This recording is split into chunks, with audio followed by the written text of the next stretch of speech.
Starting 15 minutes late. But we'll call this meeting to order. Secretary, can you call the roll?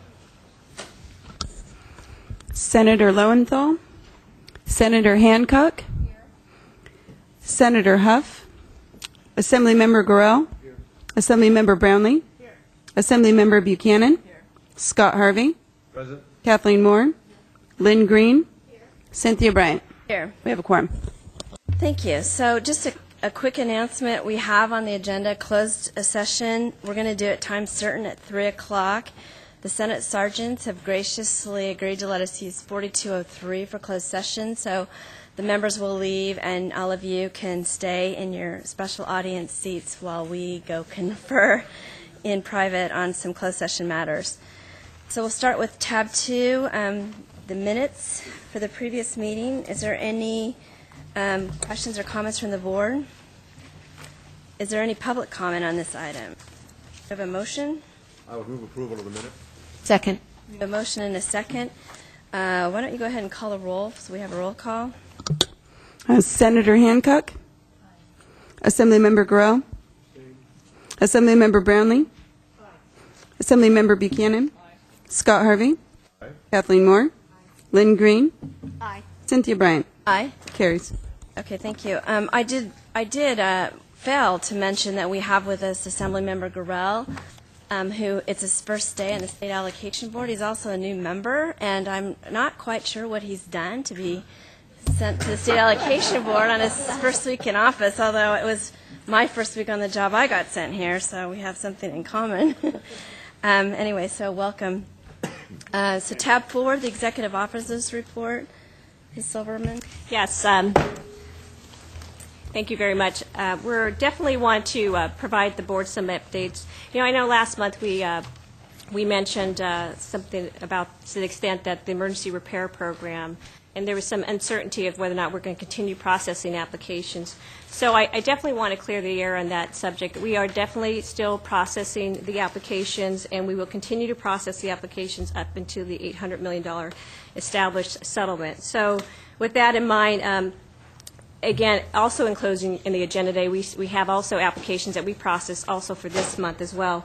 So again, staff will process the application up to the program funding limit, and so consequently, we will no longer be adding projects to the list, and we haven't been accepting applications, and we will not continue to accept new applications at this point in time. So once we hit the $800 million benchmark, we still have $200 million of projects in-house, and we'll hold on to those projects until we have exhausted the $800 million of a settlement authority. So again, the goal is to continue to process those applications and to continue to provide unfunded approvals up into the $800 million benchmark.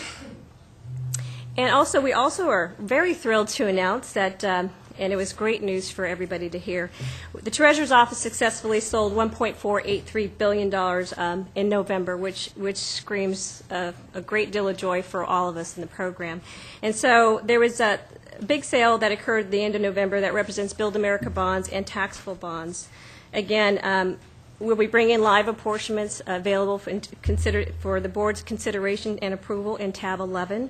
Again, this is again the priority funding request, and the goal is to provide cash to the program, construct and modernize schools, and provide safe learning environments. And this will also create thousands of jobs and stimulate the state's economy. So we're really excited about this opportunity tonight. We also wanted to share an update about the seismic mitigation program. The updates that we've been aggressively going out and providing, we originally received a $200,000 allocation from the Seismic Safety Commission, and with that $200,000 allocation, those funds are to be used to allow districts an opportunity to get a structural engineering report or survey to survey those high probability buildings that obviously are on the particular list that we have, and that obviously to show the most vulnerable buildings that we have in this state. So reaching out in that area, there's 16 school districts that have been identified as the most vulnerable buildings, and that represents 48 school buildings that are potentially eligible for the seismic program. And out of the original 16, 9 showed interest in this program, and so with the survey, and that represents 38 school building. So right now, we're currently in the evaluation stage with the engineering reports, and it looks like, to some extent, some of these site evaluations may be completed in December, so that's great. And so we'll be, with that evaluation, it would actually identify the risk involved with these particular buildings, and with that plan in place, those projects could potentially move forward with seismic safety and to get those projects retrofitted and actually rehabbed, and we're hopefully to bring forward some sizable applications in the future, and we'll provide the board a full update in February to have a better dialogue about what's going on with the seismic program. And then the next I wanted to update is on the expert work group, even though it's not a part of the agenda today, but we're happy to share that there was a memorandum of understanding that was signed between the Department of General Services and Department of Education. And that memorandum of understanding, to some extent, outlines the goal to streamline the process, to work together more collaboratively, provide better outcomes for districts applying for the program, and also work out some issues as far as providing some additional layers of transparency, and perhaps even going to the extent of even having joint workshops, and that's what our goal is, to definitely work together. And again, Ms. Moore has been very very stellar as far as the movement in this program, and we're happy to have some positive results here. And we also wanted to share that the energy program, we have an energy efficiency program, although it's not part of the workload, it was agendized last month. We still want to share with stakeholders. There's still some money available in the program, and we would like to advise that there's the probability of getting some energy funds. So please, you have until April 1st, 2011 to come in with those requests for funding apps. And also attached is our 90-day workload, and I know the chair obviously will not be moving forward with us next month, but obviously she's blessed the 90-day agenda and appreciate that that guidance. So attached to the executive officer statement, we have the January, February, and March agenda, and March looks pretty light right now. So with that in mind, if you have any questions, I'm open to questions. Are there any questions for Ms. Silverman? Yes. If I can, as a follow-up on the energy efficiency issue, are these monies idle because we don't have the ability to incentivize them as we do with the 1D dollars for energy efficiency, for the collaborative approach on schools? I know we talked about, at one point, I suggested, why don't we try to combine all of these dollars, and I guess we can't because of bond covenants, but what is the prohibition from people seeking these dollars from Prop 55 and 47, I guess? Well, I think there's different program requirements, and I think what you're referencing is really the high-performance program that is part of Proposition 1D. But obviously, this is an older program that districts have sought funds in these areas, and I think the money that's coming back, or the bond authority that's coming back for these particular pots, are a result of rescissions and closeouts. So I think perhaps these programs haven't been active for years, and so it's just probably put more of an outreach effort out. And we have been providing districts email blasts and providing them updates at their county meetings as far as what opportunities they can have to exercise these grants and these programs. So we've been aggressively outreaching to districts out in this area. So there's not obstacles per se, but we have a newer program with the high performance 1D, and we've incentivized that. And when these dollars expire in April of 2011, where do they go? Well, we'll bring back a report to the board, and they could have the full discussion as far as whether or not they want to have the ability to transfer those funds to new construction. Okay, thank you. Any other questions? I didn't hear you. I thought you were going to say something about OPSC staff initiative. I'm sorry. That's I just want to throw that in correct. real quick. So. Sure. Last month, I know we had a pretty robust discussion about some of the notifications that were sent out to staff. There were surplus notices that were sent to over 1,000 Department of General Services employees, and also in that notification, we also had 7 employees that were also impacted by that. And with that in mind, knowing that it is a sensitive subject, and the fact that we were going to agendize the topic here today, but I understand there is some concerns with having that open dialogue since my understanding Department of Personnel Administration is having dialogue with the unions on this topic, and statutorily they send out about 3 times the amount of notification than necessary. So I will definitely, I've answered a few of the questions with some of the members that you had specifically. I'm more than open to keep you updated on a monthly basis as we move progressively in this area. But at this point in time, it's really very early in the process, and Department of Personnel Administration would be more than happy to meet with you privately if you have specific questions about the process or specific details about what's actually happening with the formal notification process and where it's at. So I would be more than happy. You can reach out to me, and we can have that dialogue and make arrangements to have these specific meetings. Okay, thank you. Any other questions or comments? Okay, moving on to tab 4, the consent agenda.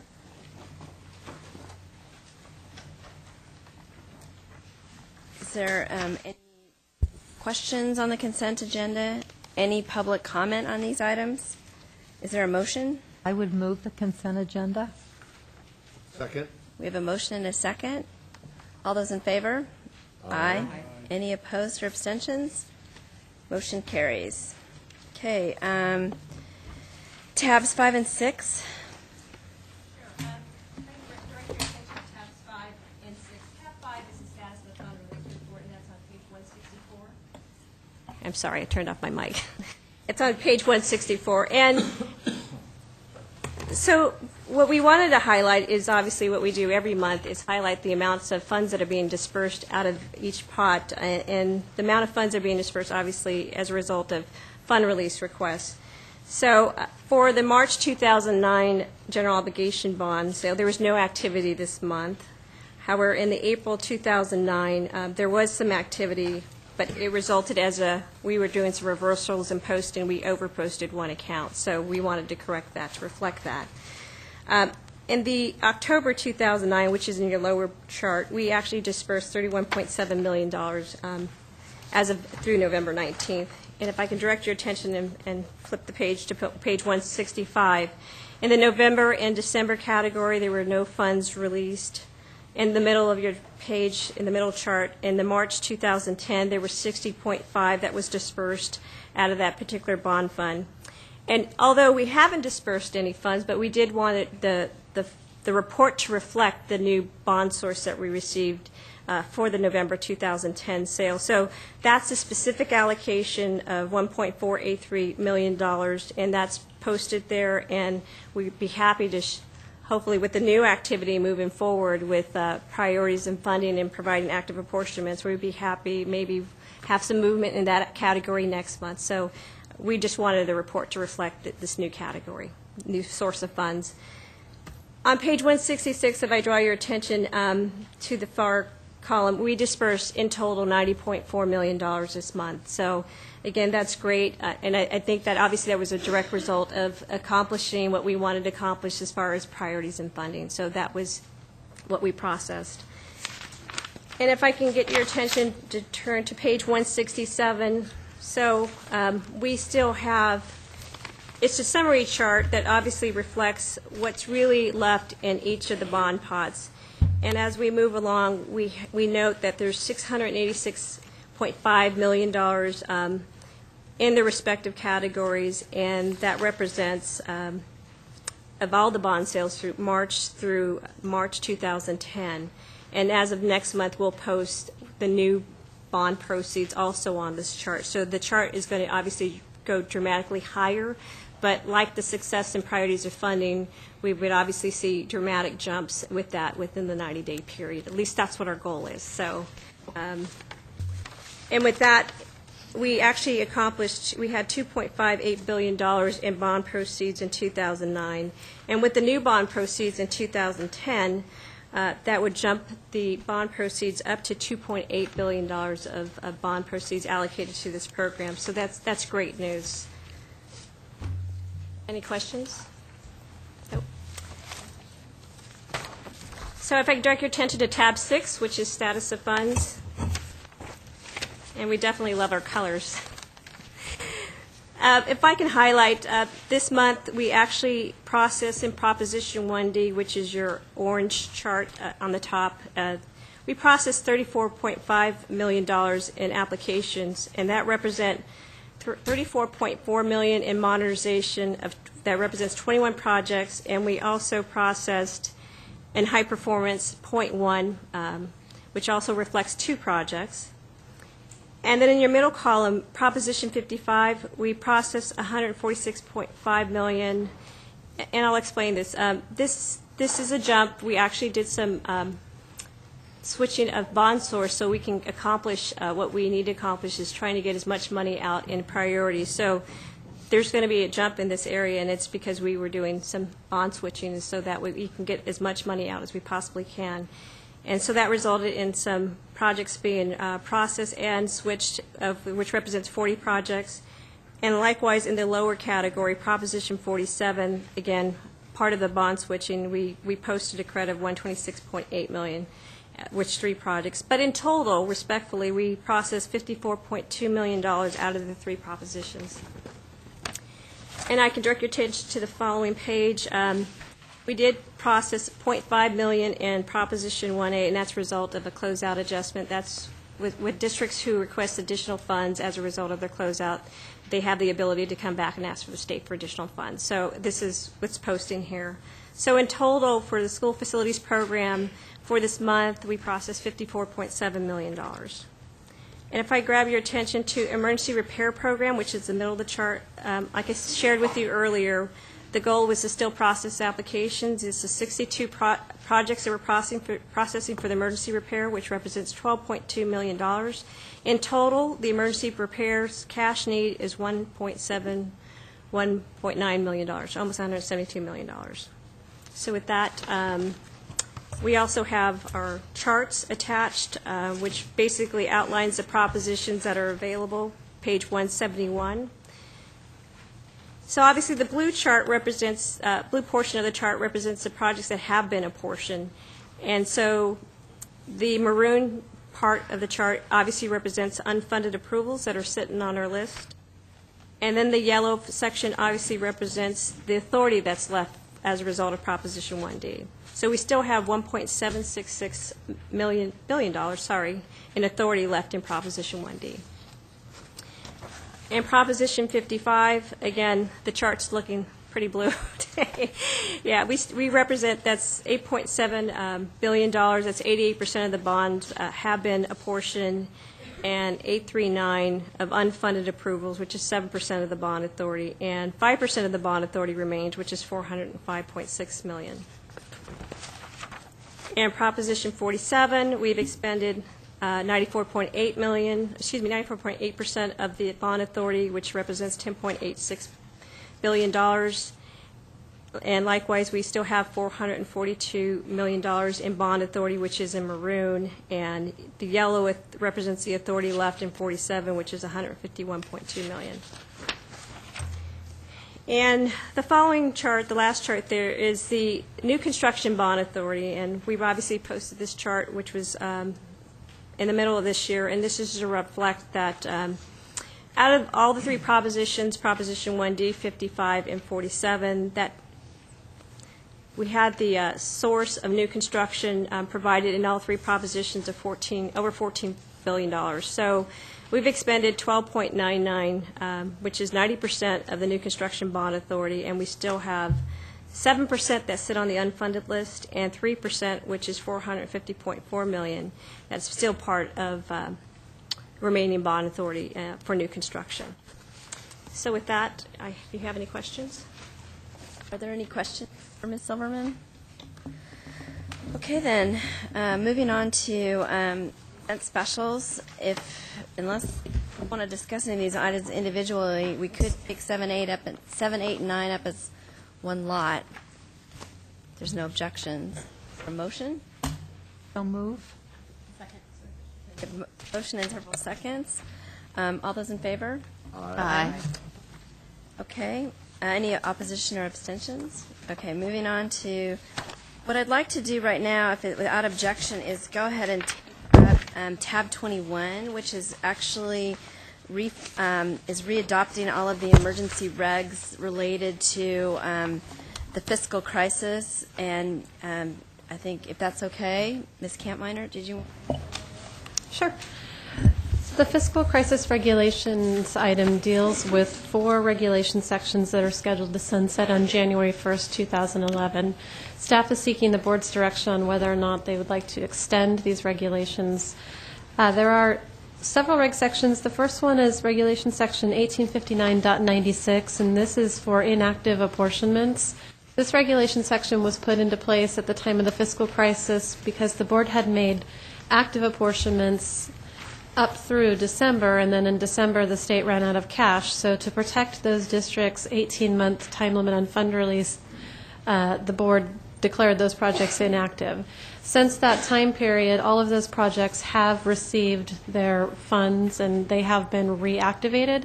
So if that regulation section were to sunset, there would be no negative impact to any school districts. The next regulation section is in the critically overcrowded schools program, and it's section 1859.148.2. And the critically overcrowded schools program had statutory timelines. The apportionments were made originally as preliminary apportionments. School districts had 4 years with the possible 1-year extension to convert those projects to a final apportionment. And there is a component in that program that allows districts that have extensive cleanup on their site to receive an environmental hardship fund release off of the preliminary apportionment. Since the cash was not available to do that, the board adopted these regulations to declare those preliminary apportionments inactive to protect the statutory timeline. We do still have projects that have not converted from a preliminary apportionment to a final apportionment in this program. The board is hearing a different item as a part of this agenda that discusses the cash for the environmental hardship fund releases, but for those projects that do not have the environmental hardship component, there may not be a need to extend this regulation. The districts that are remaining have local match, so they could, with the exception of the environmental hardship piece, they could continue on with their projects, moving towards a place on the unfunded list, just as any other school district in the new construction or modernization program typically does. So that would be a consideration when deciding whether or not to extend that regulation section. Now, the charter school program is similar to the critically overcrowded schools. This regulation section is 1859.166.2. Those projects also were preliminary apportionments with the 4 to 5 year timeline to convert to a final apportionment. The board did freeze that 4 to 5 year timeline because for these projects there are advanced fund releases for design costs and site acquisition costs. Most of the charter schools that come into the program do not have a local match. They take advantage of a loan opportunity through the program, so they are not typically able to move forward without the cash assistance from the state. And again, you are hearing that cash discussion as part of a different topic on this agenda. But without the cash being made available, there may be some risk in that the program is disadvantaging the charter schools that applied because they cannot access the design or site funds. And then the fourth regulation section is the financial hardship re-reviews, which the board adopted at the May 2010 meeting, and its regulation section 1859.81F. And this deals with the projects that are on the unfunded list that have financial hardship status, and they remain on the unfunded list for a length of time that would typically trigger a re-review of their financial hardship contribution. The situation has not changed. We do still have financial hardship projects on the unfunded list, and those regulations will sunset on January 1st if they are not extended, so it may be in keeping with the board's prior direction to extend them. But we are seeking direction on which regulations you would like to extend. If the charter or the COS apportionment regulations are allowed to sunset, we need the board to reactivate those projects before the regulations do sunset. Otherwise, you may not have the ability to reactivate them at a later date. And then the options on page 824, under option 1A and 1B, you would be extending all regulation sets except for the first one, the inactive apportionments, which is no longer necessary. You'd be extending all the regulations, and the difference is for how long. You could either extend for 6 months or you could extend for 1 year. Option 2 would have the board pick and choose which regulation sections you would like to extend. And then option 3 would be to reactivate all preliminary apportionments and allow all of the regulations related to the fiscal crisis to sunset. I'd be happy to answer any questions. Are there any questions for Ms. Kampminer? Any initial thoughts from the board? You have public comment. Yeah, can I just say something really quick about this? I need to leave this. Should I be here? I'm just thinking out loud here, seeing you walking up here. I just want to say really quick, generally speaking, on the financial hardship on these regulations, that in a way we're not really in the fiscal crisis anymore in terms of where we initially had done all of these temporary regulations. We were, we were doing it because the PMIB was suspended, and the PMIA loans were suspended, and we're not really in that situation anymore. There just is no PMIA loan program anymore, and we're in this transitional period of where we're switching to a more permanent way of doing this program. And so in terms of adopting these things in the near term, extending these regulations, we're doing that in a way to facilitate the board's work on converting this program to having every pot of funding, every piece of the program working in our new paradigm. So I just wanted to say that initially, but I'm starting to think I should have taken a walk on this. Do you think, Barbara? If you adopt option 1A, I'm going to just step off the dais for a little while and let Mr. Harvey handle this. I apologize. I would suggest that we do support option 1A and extend the sunset for a year. And I'm interested in comments from the public, but I would be prepared to move that if it's a general consensus. Why don't we hear from the public first then? Yeah. Thank you. Dave Walrath, representing California Charter School Association. We appreciate Senator Hancock's comment. We would urge that it be extended for a year. The chair is correct. We're in a different world than the financial crisis world that was in December of 2008. However, for charter schools and the charter school funding process, they do not have access to the types of local funds to move projects forward. Consequently, the AB 55, the old PMIA, did work for them, and until something similar to that is reestablished, it is difficult for them to go forward with their projects.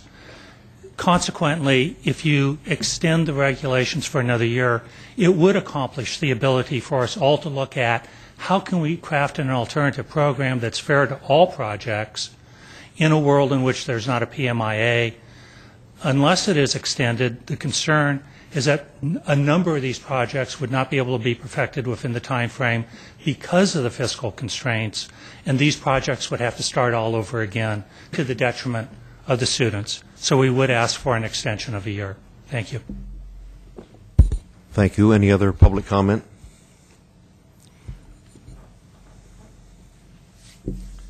Thank you. Good morning. Lyle Smoot, representing Los Angeles Unified School District. We would just hope that extension includes the COS projects, because we have a couple of projects that are not in the environmental hardship situation that haven't been apportioned yet, final apportioned, and they aren't on the unfunded list because, we've been trying to balance the movement of money. And so we've taken money that might have been used for this match and temporarily used it for other things, and hopefully when we get our apportionment today we can kick those projects back in, but we do need the additional time. So I'm just hoping you include COS projects in that one-year extension. And a new microphone. Thank you very much. Other comments? Good afternoon, Mr. Chairman and members. Tom Duffy for Cash.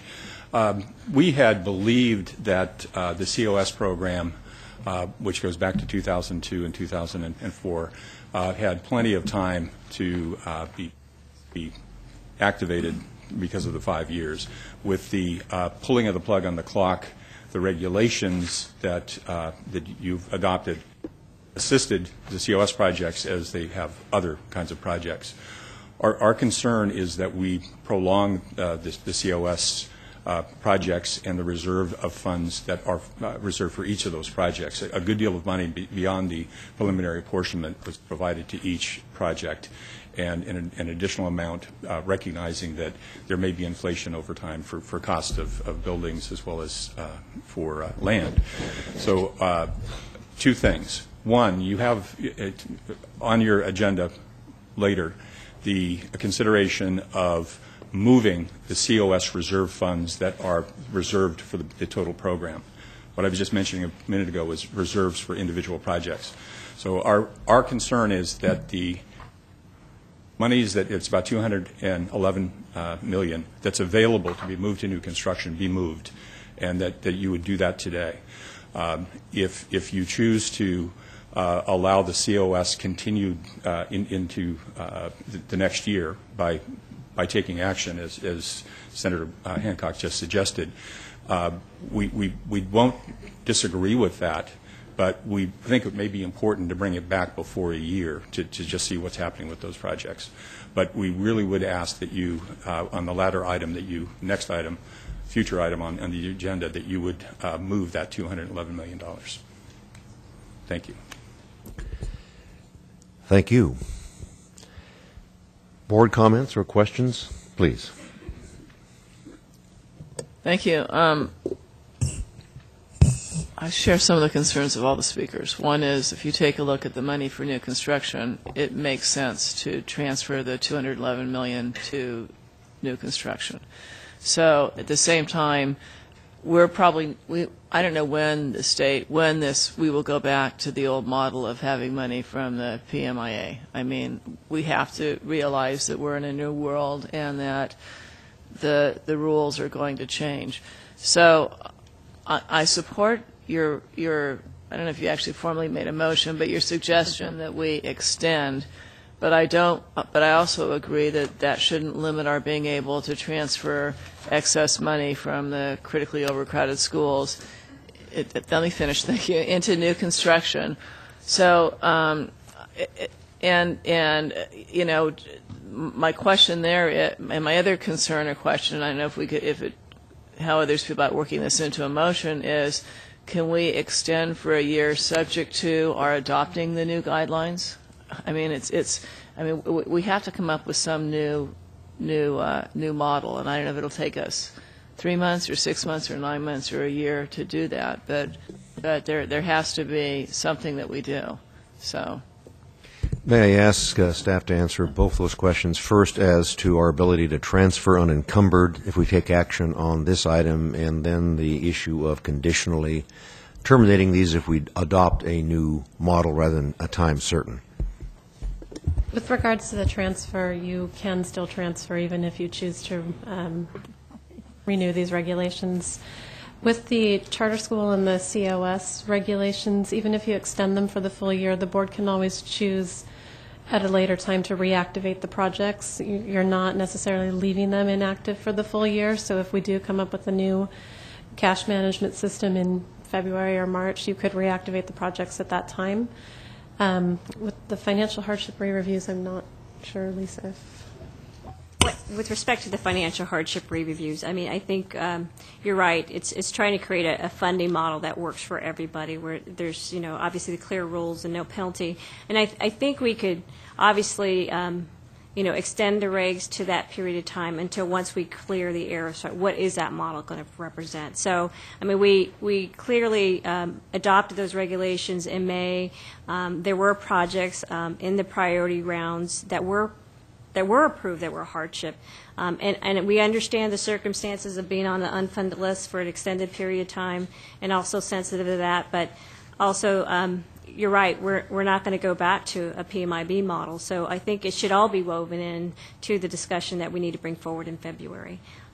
So how do you give school districts some certainty, or charter schools some certainty, so they know where we are moving forward, and balance that with the need to, you know, adopt a new funding model and have long-term certainty in terms of the recommendations? Is that a year? Is that 6 months? Is that, and how do we balance that need in terms of being able to move forward in a thoughtful manner? You're right. It's a fine balance. And I think that's, again, we're going to have a robust discussion in February. And even if we did table recommendations for a 6-month period, it allows us to set the plate and get work started moving forward. So, I mean, this could be a temporary stopgap for us right now, but yet we would have an opportunity to put some regulations that really are meaningful and clear to everybody. So I think, we can definitely achieve that. So even if we did go with the 6-month provision, we could definitely work out some of the details. Other board comments or questions?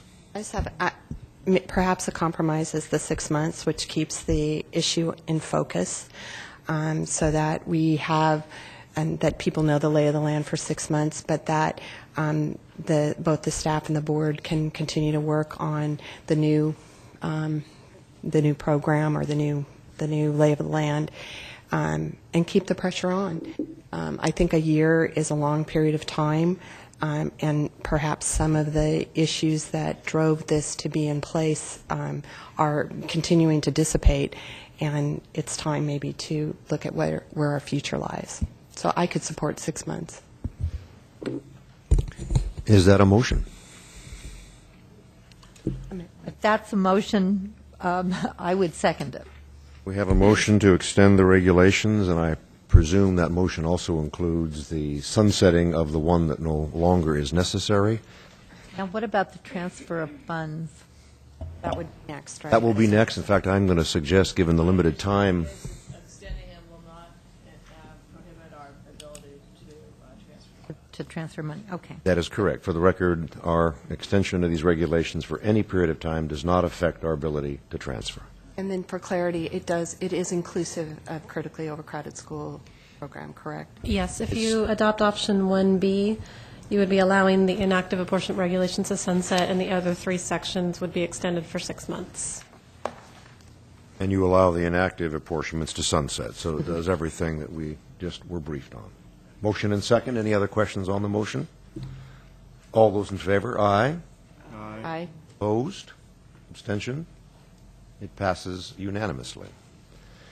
May I be so presumptuous as to suggest we go to item 18, which is the transfer. It relates to this, and we may be able to dispense of it before we have to adjourn for our 3 o'clock closed session. So if we could move to item 18.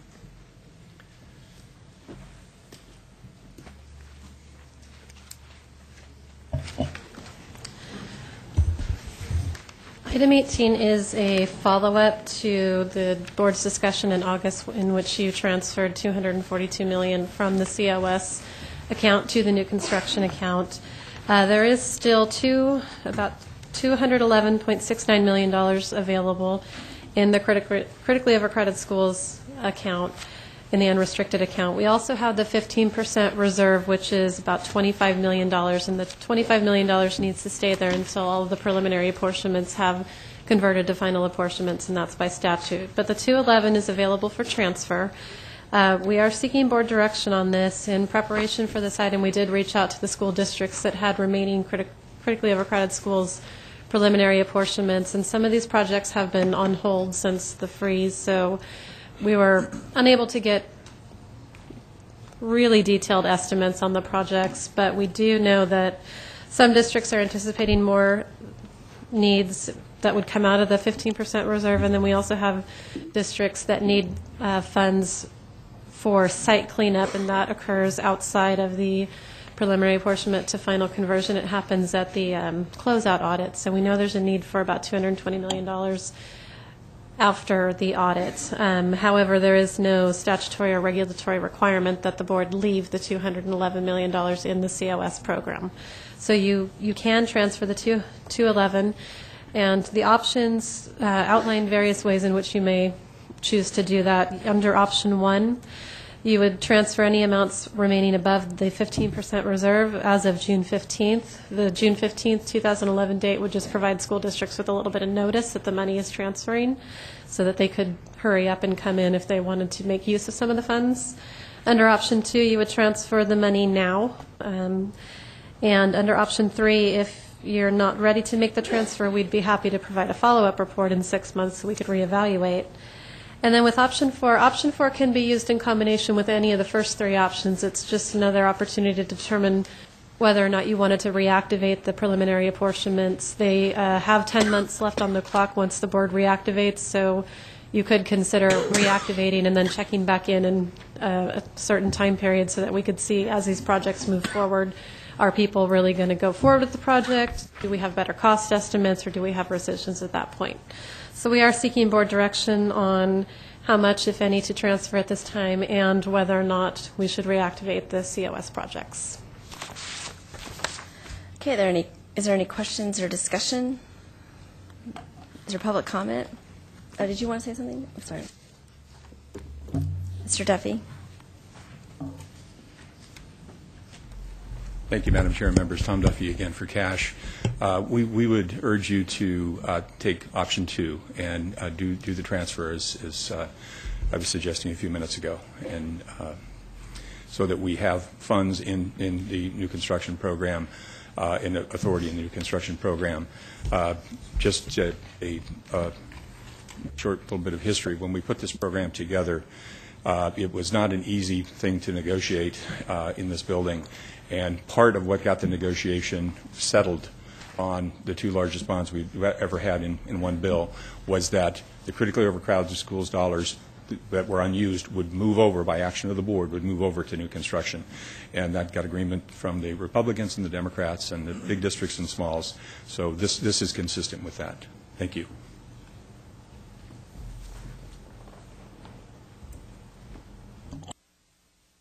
Good afternoon, members. Richard Lyon on behalf of the California Building Industry Association. We, too, would urge you to adopt option number 2. We feel that it keeps faith with both propositions 47 and 55. It ensures that the new construction account remains solvent, and it does provide a prudent reserve, 15% for conversions in the COS program. So we stand with our partners at the Coalition for Adequate School Housing and encourage you to adopt option number 2. Thank you. Any other comment?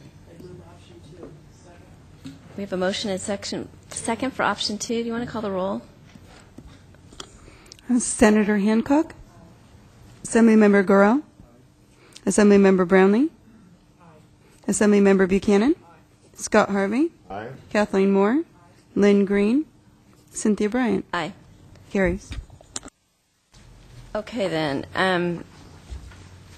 The hour of 3 o'clock having almost arrived, I think what we'll do is adjourn into closed session. Pursuant to Government Code Section 1126A1, the board will meet in closed session to discuss personnel matters, and pursuant to Government Code Section 1126E, the board will meet in closed session to confer with and receive advice from its legal counsel regarding potential litigation. So hopefully we'll return in approximately 20 minutes, maybe, if we're lucky.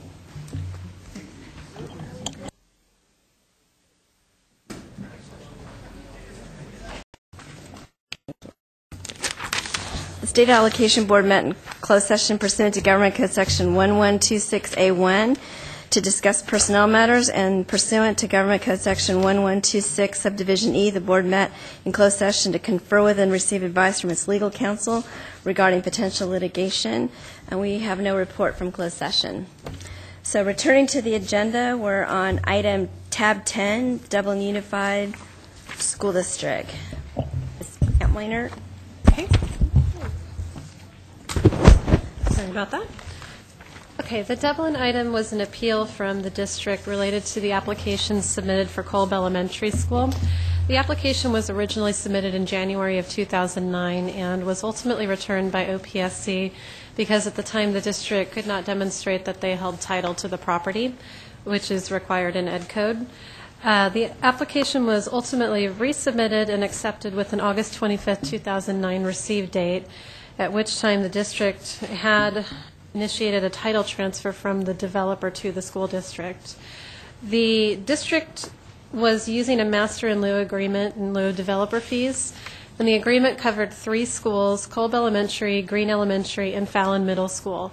The agreement had been used with 2 previous applications submitted in 2004 2004 and 2006, and the circumstances were a little bit different in those cases. For those two schools, the OPSC received the application for Green several months after the title transfer had occurred on the property. And on Fallon Middle School, the OPSC received the application on May 19, 2004, but waited until the escrow opened on May 24, 2004 to assign a receive date to that application. So the Fallon Middle School and the Kolb Elementary were treated in much the same manner. However, with Kolb Elementary, the difference was a 7-month change in the receive date as opposed to just simply 5 days. Now, in the time between when the district submitted in January of 2009 and when it was resubmitted in August of 2009, the appraisal that was submitted to justify the property value had expired. By statute, appraisals are only good for 6 months, within 6 months of the receive date to OPSC. And the appraisal expired approximately 8 days after the application was submitted, so the district did need to go out and update that appraisal, and property values declined, which resulted in an appraised value coming in at about $5 million less than the first application submittal date. The district is asking for consideration to have their original application receive date honored, which would also allow for the use of the first appraisal. And staff has worked extensively with legal counsel in reviewing this. We've reviewed the master in lieu agreement, which is included as part of the item, beginning on stamp page 217. It's attachment B. And one of the issues that had been identified with this agreement, master in lieu agreements can potentially be used to show ownership, but typically there's the secondary component where title has transferred to the school district. In this case, if I could call your attention to stamp page 217, and it's section B2, one of the statements that we were having challenges with was that it says, subsequent to identification of the E3 site, and after district's request, execute Exhibit E to the master agreement and transfer, pursuant to Exhibit E, the site commonly referred to as E3, also known as the town center site. Exhibit E was not executed until August of 2009, which was the first date that OPSC was able to accept for the application. And that exhibit is actually attachment C of the item on page 221, and in the first couple sentences there it shows the effective date is August 25th, 2009. So staff is recommending that the board deny the district's request because the application did not meet the requirements at the time it was originally submitted.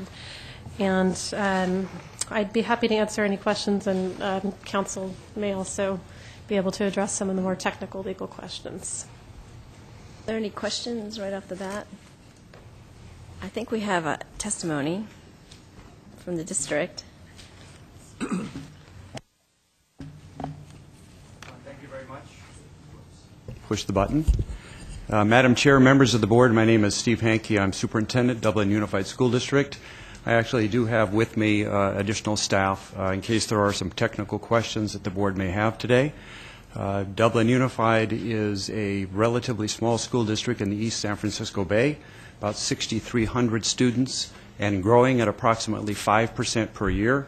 The good news is that we're growing, and the challenging news is that we're having to work very, very hard to provide a space for our students.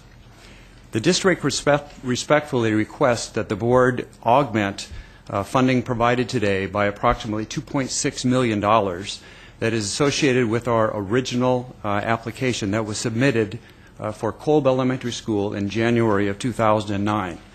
The district believes that the Kolb project site acquisition funding should be based on that original appraisal provided in the original application filed in January, as the January 2009 application was a valid submittal and it met all the requirements of law and regulation, and I believe most importantly met the intent of what the law says. Regulations do require that a project site is in escrow or is owned by the district at the time it applies for funding. As documented in the district's materials, those that you have in your backup, the district did meet this requirement as it did own that property, as evidenced by the master in lieu agreement. And in fact, the district did do a number of things to the school site prior to the application itself.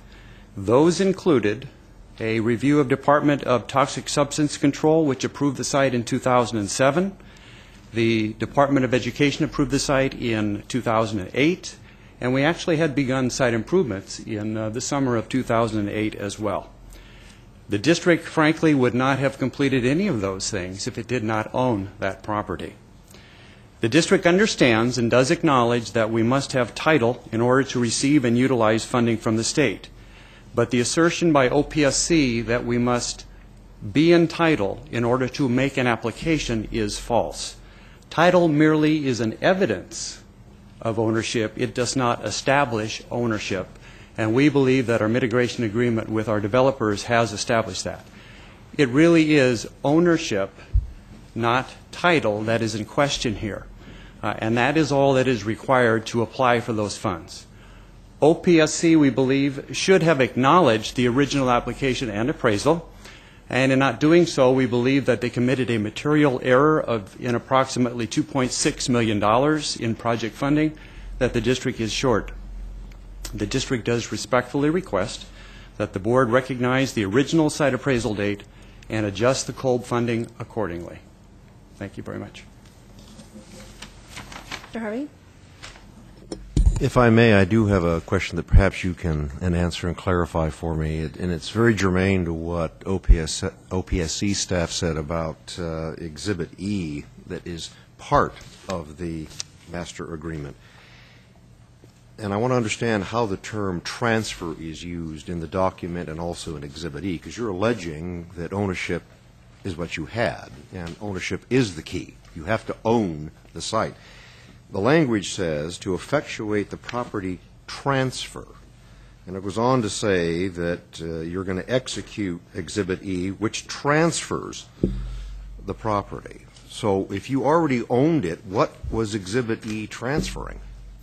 Exhibit E itself was not transferring property.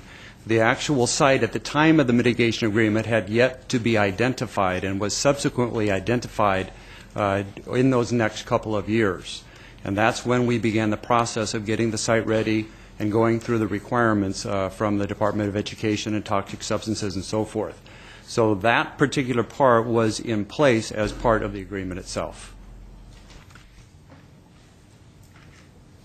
So where do I know that you own the property if it isn't through a title or through escrow? And I'm sensing that staff is saying one way of defining ownership is that you do it through title held or you do it in an escrow. So what evidence do we have that you owned it if it's not one of those two indices?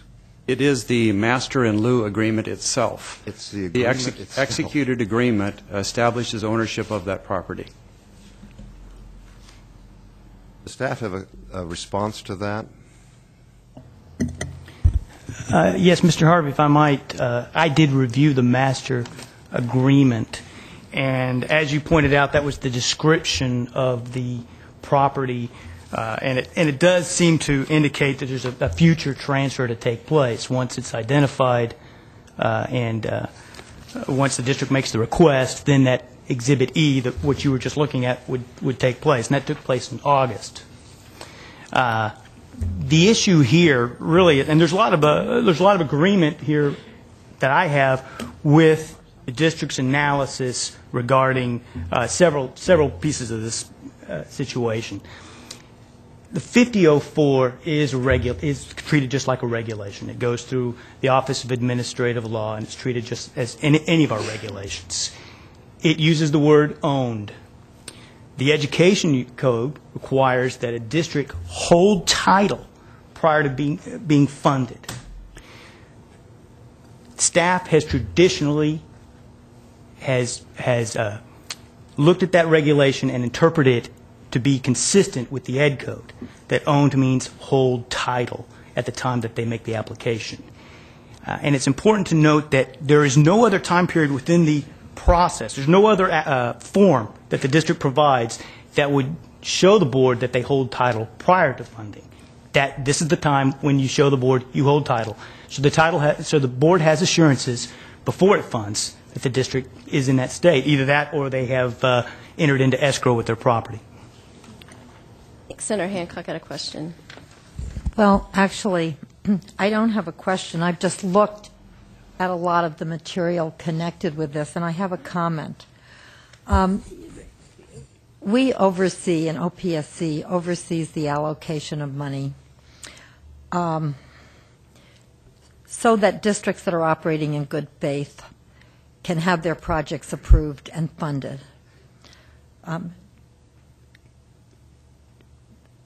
We're dealing with a very technical, bureaucratic discussion about the definition of ownership in this case. I believe there is not the slightest doubt that Dublin had site control of that piece of property. It was going to build a school on that piece of property. Actually, the plans have been approved by other agencies, and because of the technical dispute over definition of ownership, they were made to resubmit, and then their application was held for a number of months, and then, lo and behold, the period had run out for when the appraisal was good.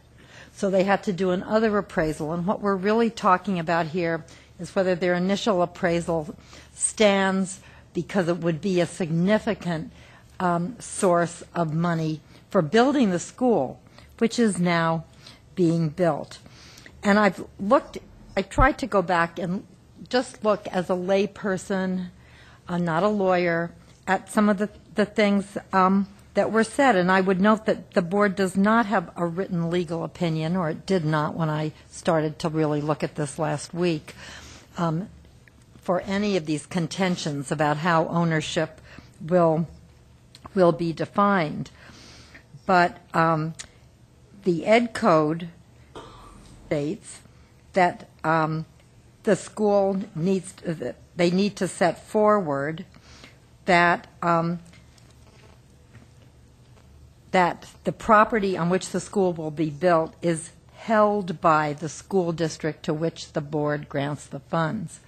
Again, I think you can't say there was any doubt about the fact that this was a property that was in the middle of being transferred, and the school was going to be built there.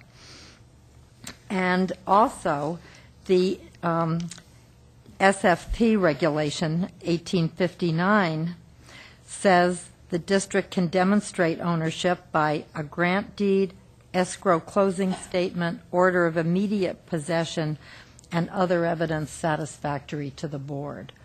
So, and then I would just like to cite an AG's opinion to actually Henry Nanho, who used to be our attorney, that says the board has the discretion to exercise its authority to determine its own regulations, and that a regulation must be given a reasonable and common sense interpretation, consistent with the apparent purpose and intention of the agency, practical rather than technical in nature, and when applied will result in wise policy rather than mischief or absurdity, unquote. I would just think that this is a point. We've talked about mercy clauses and various things on this board. Or what do you really, an appeal is when you're looking at special situations, and that there is the discretion of the board to do this, and that the board should grant the appeal. And I would be prepared to move that at the appropriate time. If I may speak to a couple of items here, as far as the, I'm somewhat familiar with that Attorney General's letter to Mr. Nanjo, and I would agree. We definitely want to take an interpretation of our regulations that's reasonable and common sense, and that is consistent with the program. My concern here is that the reasonable and common sense in this case would be to make sure that regulation conforms with what the Ed Code tells us we have to do. A broader sense of the word owned in this case could potentially have this board making a decision to fund a project in which the school district may not yet be holding title. And the word title is in the ed code, is what the conditions the district has to have. The exception would be to be an escrow at the time of funding. Ms. Buchanan.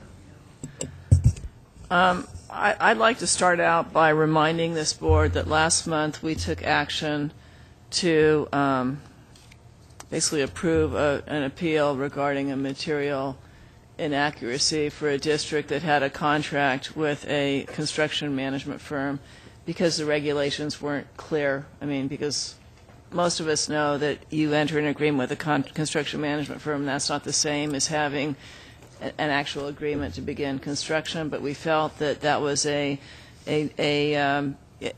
that was done at a time when it wasn't exactly clear, and we wanted to err on the side of the district. Well, if you take a look at master mitigation agreements like this going back to 2004, because I actually negotiated one for a neighboring district in 2002, we were just beginning to have these types of agreements where developers gave land or built, constructed schools for us in lieu of actually paying developer fees. So this was a relatively new kind of virgin area for the school district. In fact, we didn't really even know how to fund them, because I can remember when our school district was meeting with people from the state here to figure out how we, for example, gave developers any fees we were entitled to for actually building the schools. So if you take a look at this master in lieu or this mitigation agreement, it goes back to 2004, and it says two things really. It says the developer is going to actually build 2 schools for you and identify those schools, and it says the developer is also going to provide the land and identifies that land. It doesn't say a site to be determined later. It refers to it as the town center site. So the actual site is identified, and there's an agreement that doesn't say may donate the land to the district. It says it will give that site to the district, and this agreement is 2004.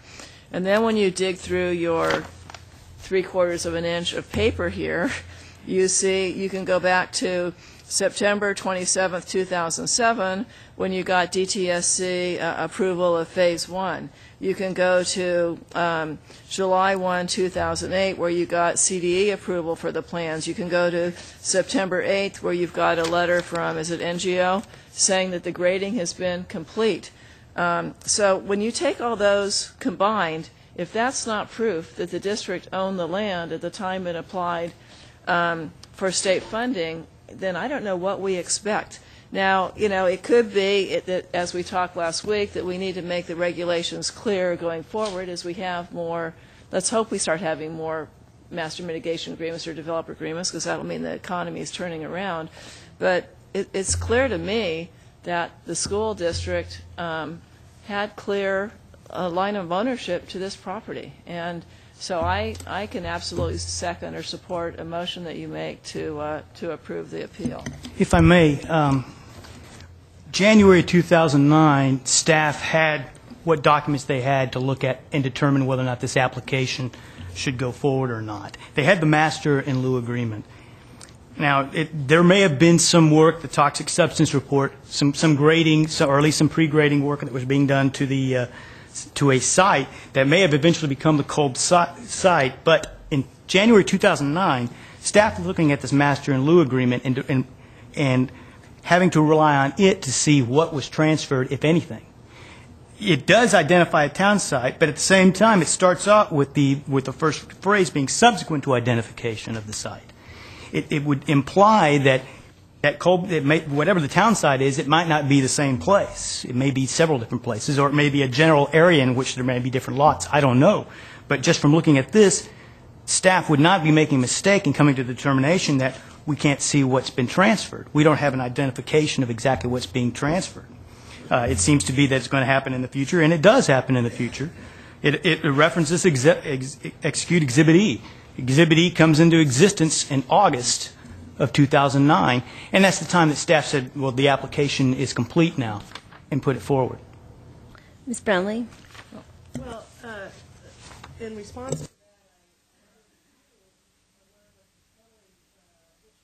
to me is that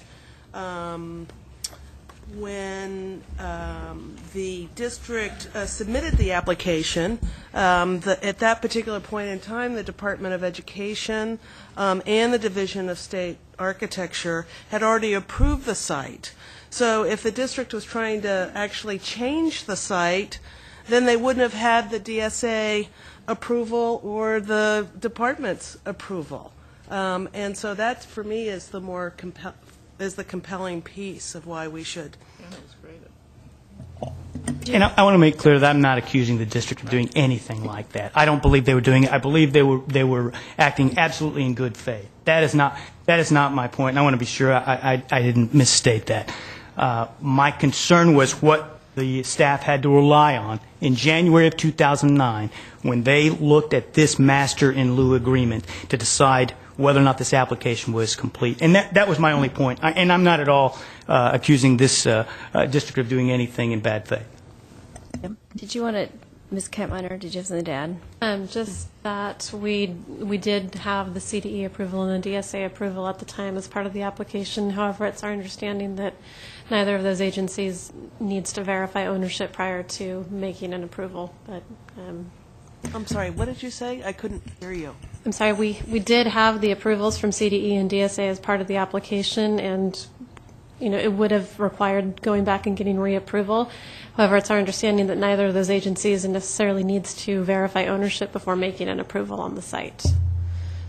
That actually is correct. The Department of Education does not verify ownership, but on April of 2008, it was a known site that we approved. Do you want to add something? I would like to ask council to speak to the issue of ownership and add a little bit to what I had said, if I could, please.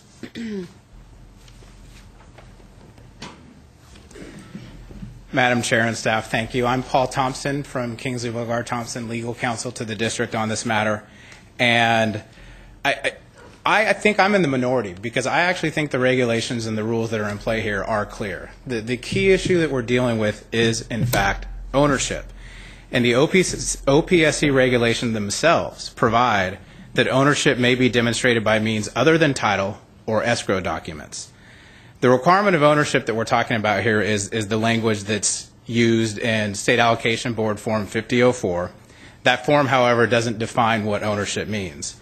That term, however, is defined in the California Code of Regulations at Section 1859.74.5.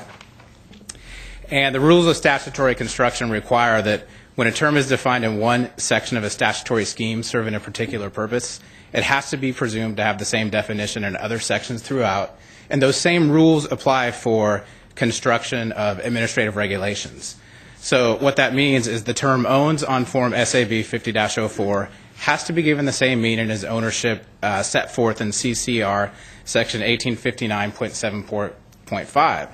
And as Senator Hancock pointed out, that section says that a district may establish or demonstrate ownership by one of four means: a grant deed, an escrow closing statement, an order of immediate possession, or by other evidence satisfactory to the board. And the other evidence satisfactory to the board here is the master in lieu agreement, which was negotiated in 2004. It gave the district the right to receive a site of specified acreage and also with specified improvements thereupon.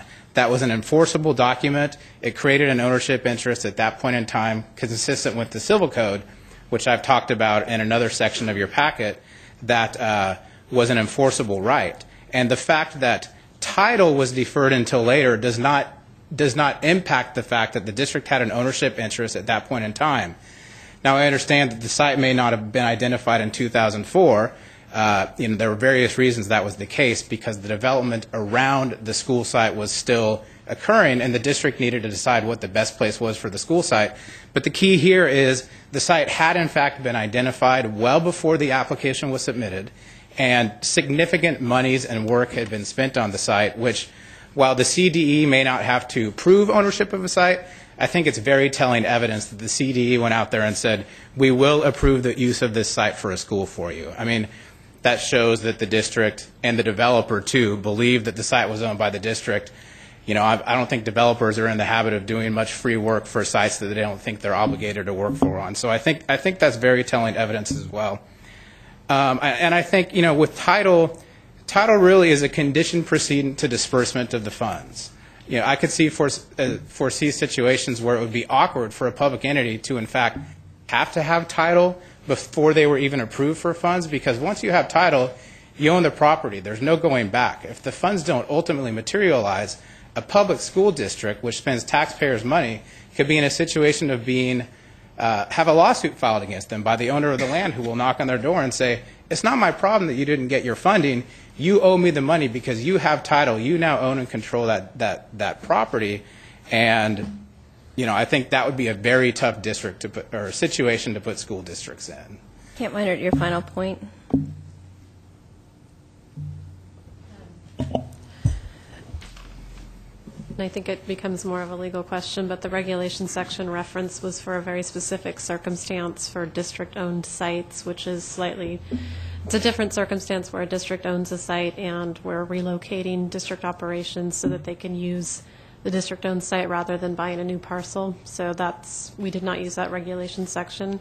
Typically when we're evaluating site acquisition for a very specific circumstance. Okay. Do you want to make a motion? Thank you.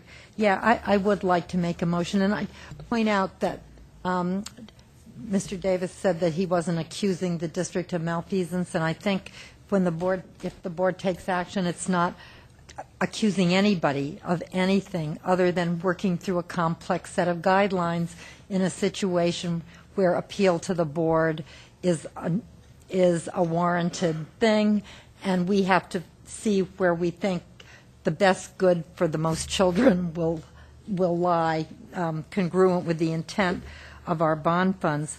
So I would move the approval of the Dublin Unified School District's appeal, approve the new school construction application and land valuation as submitted to the Office of Public School Construction in January 2009.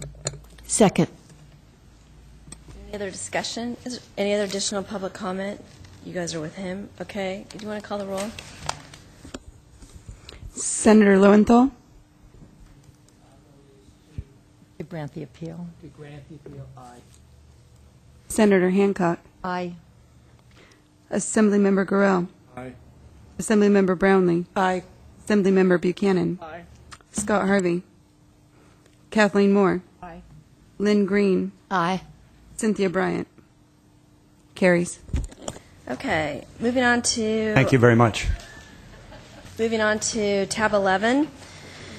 Maybe we'll just put this over. It's a February issue.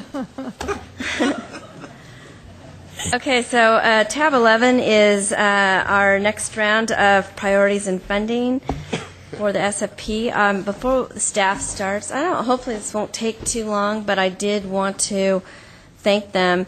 I know we got this item really late, but this has been a very, very complicated calculation because we have so many bond funds and we're a little short in one area, and I think Michael has literally gone through every possible scenario there is, and every time we do this, we learn an awful lot. So I just wanted to publicly thank Michael and the entire OPSC team for their countless thousands of hours that it took to get this item done.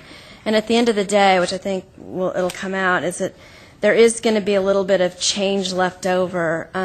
We had talked about the money in the couch cushions, which my goal was to get as much.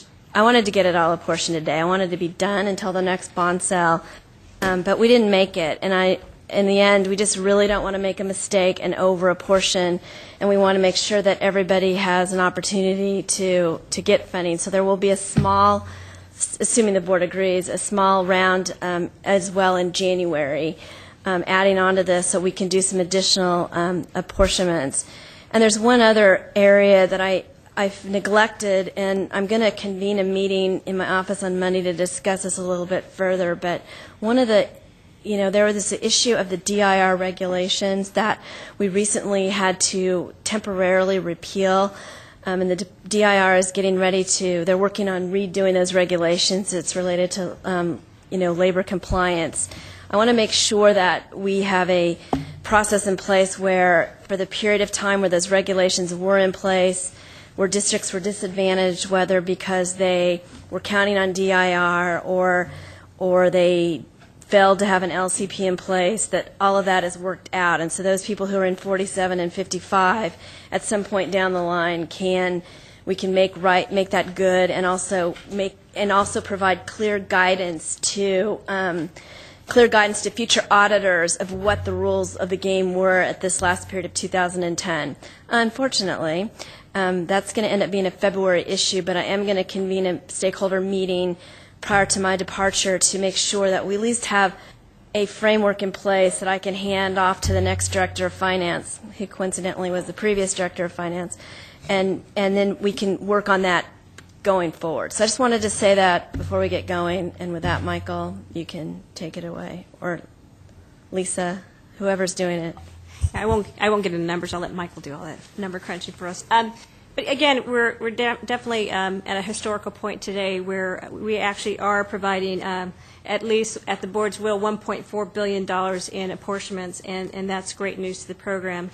As Cynthia shared with you earlier, is the whole goal was to not only throw in the cash that we were going to receive in the bond sale, but also, like I said, check the couch cushion, check for any change that we have lying around, and that came to reconcile at $253 million.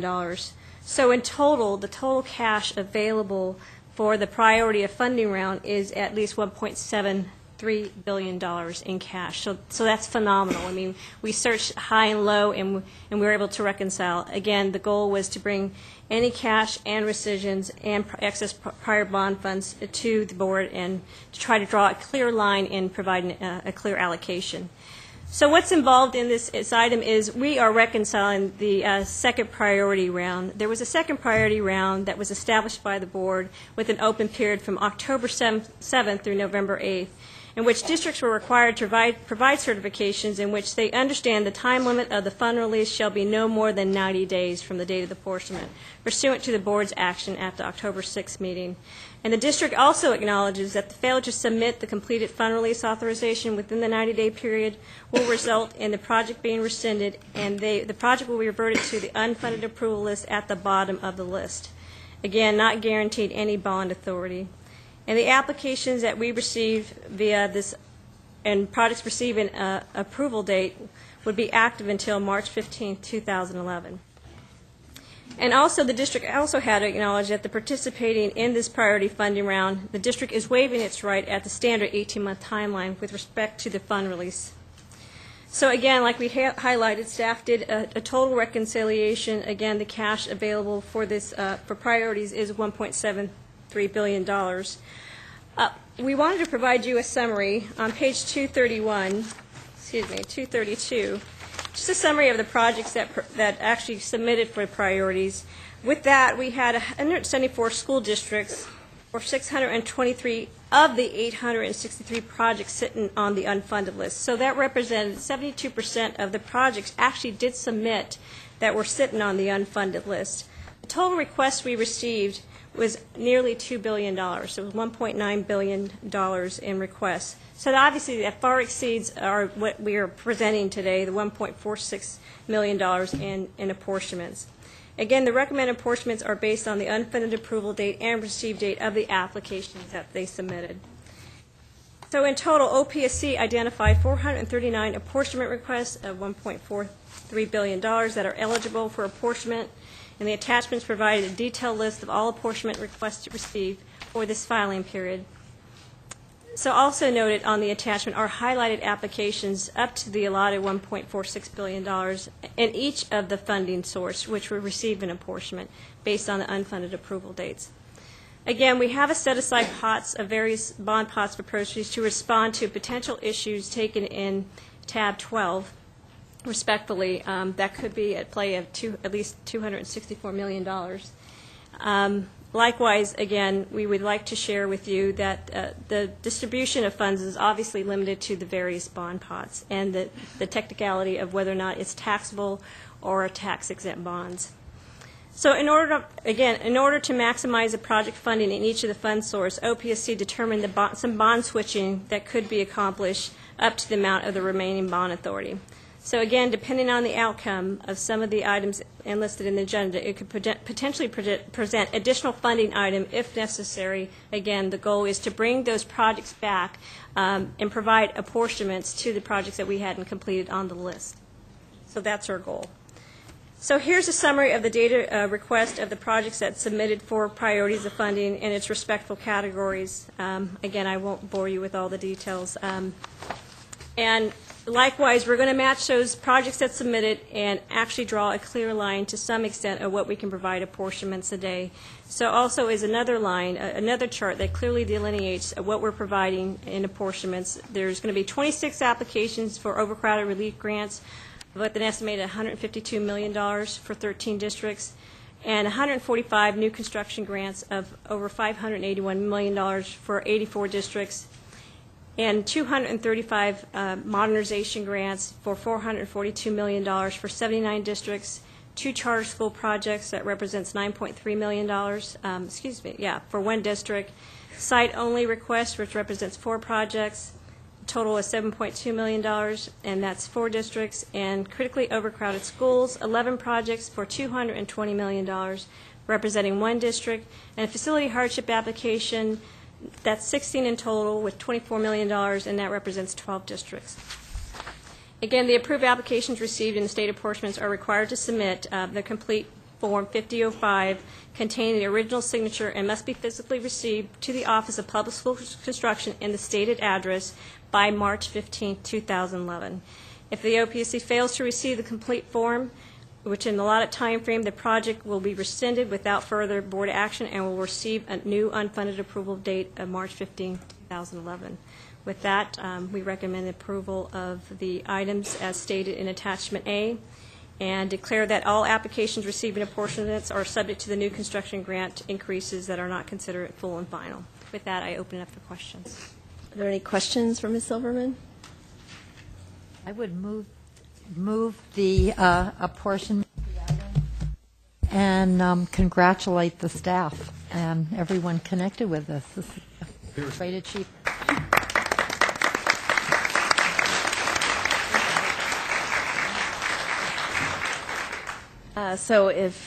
Let's go ahead. We have a motion and a second. All those in favor? Aye. Any opposed? Abstentions? Motion carries. Okay. Item number tab 12. I have to take a break again. So Mr. Harvey will do this item. We can begin with the staff report, and then we'll have public testimony. Behind tab 12 is the item for preliminary apportionment advance fund release options. The board touched on the subject a couple months ago when the $10 million was made available for the charter school lottery. But there are 2 programs within the school facilities program that have cash needs that are typically not represented on the unfunded approvals list. As Lisa mentioned in tab 11, there are some funds that have been set aside for depending on the board's decision on this item. I'm going to start with the charter school facilities program, which it's set up, structured as a preliminary apportionment, and charter schools can request advanced site and design fund releases based off of their preliminary apportionments. Because this is not an unfunded approval, you don't see it on the unfunded approvals list. The need for this funding is about $178 million if you take all of the preliminary apportionments that the board has granted. The $10 million was made available by the board a couple months ago, but it's far short of the need. Now, in this program, the right type of bond proceed needs to be available for the board to make the cash available for the advance fund releases. Because of the loan component, the bond proceeds need to be taxable so that the loans can be covered for the charter schools. Now, these, I believe as I mentioned in a different item, these are schools that don't necessarily have the ability to move forward on their projects without having some assistance with the design costs and with assistance with paying for the site. So effectively, the program has been halted since the cash freeze happened. So we haven't seen a lot of movement in the program. Good news is that the preliminary apportionments were inactive, so the statutory timelines are still there, but it's very difficult for the charter schools to move forward on their projects without access to these funds.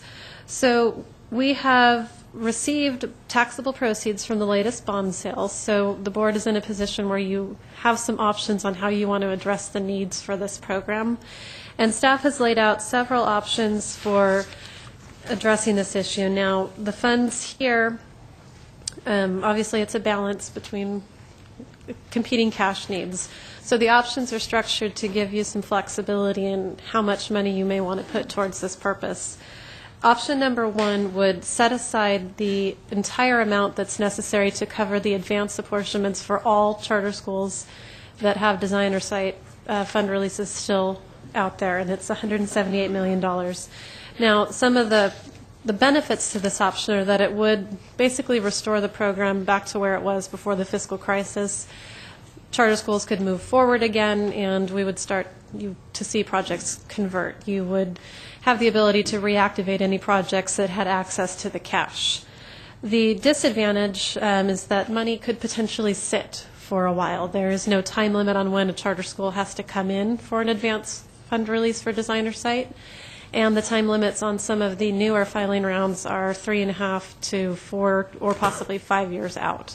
We do have a batch of projects that would potentially only be 14 months out if reactivated, but that is only about $40 million, so it's a small piece of the money.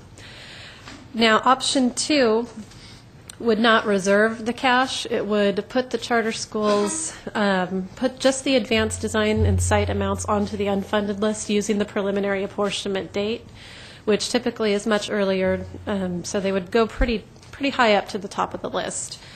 Now, option two is kind of a hybrid because it would put advanced apportionments, advanced fund releases on the unfunded list. However, we also have a known immediate need based on the $10 million that the board made available. We had $56 million worth of applications come in for that lottery and only $10 million. So we still have $46 million worth of need for charter schools that have indicated that they can go forward within a time frame, because the lottery did have a 90, 120, or 150-day time frame depending on the number of applicants that were funded.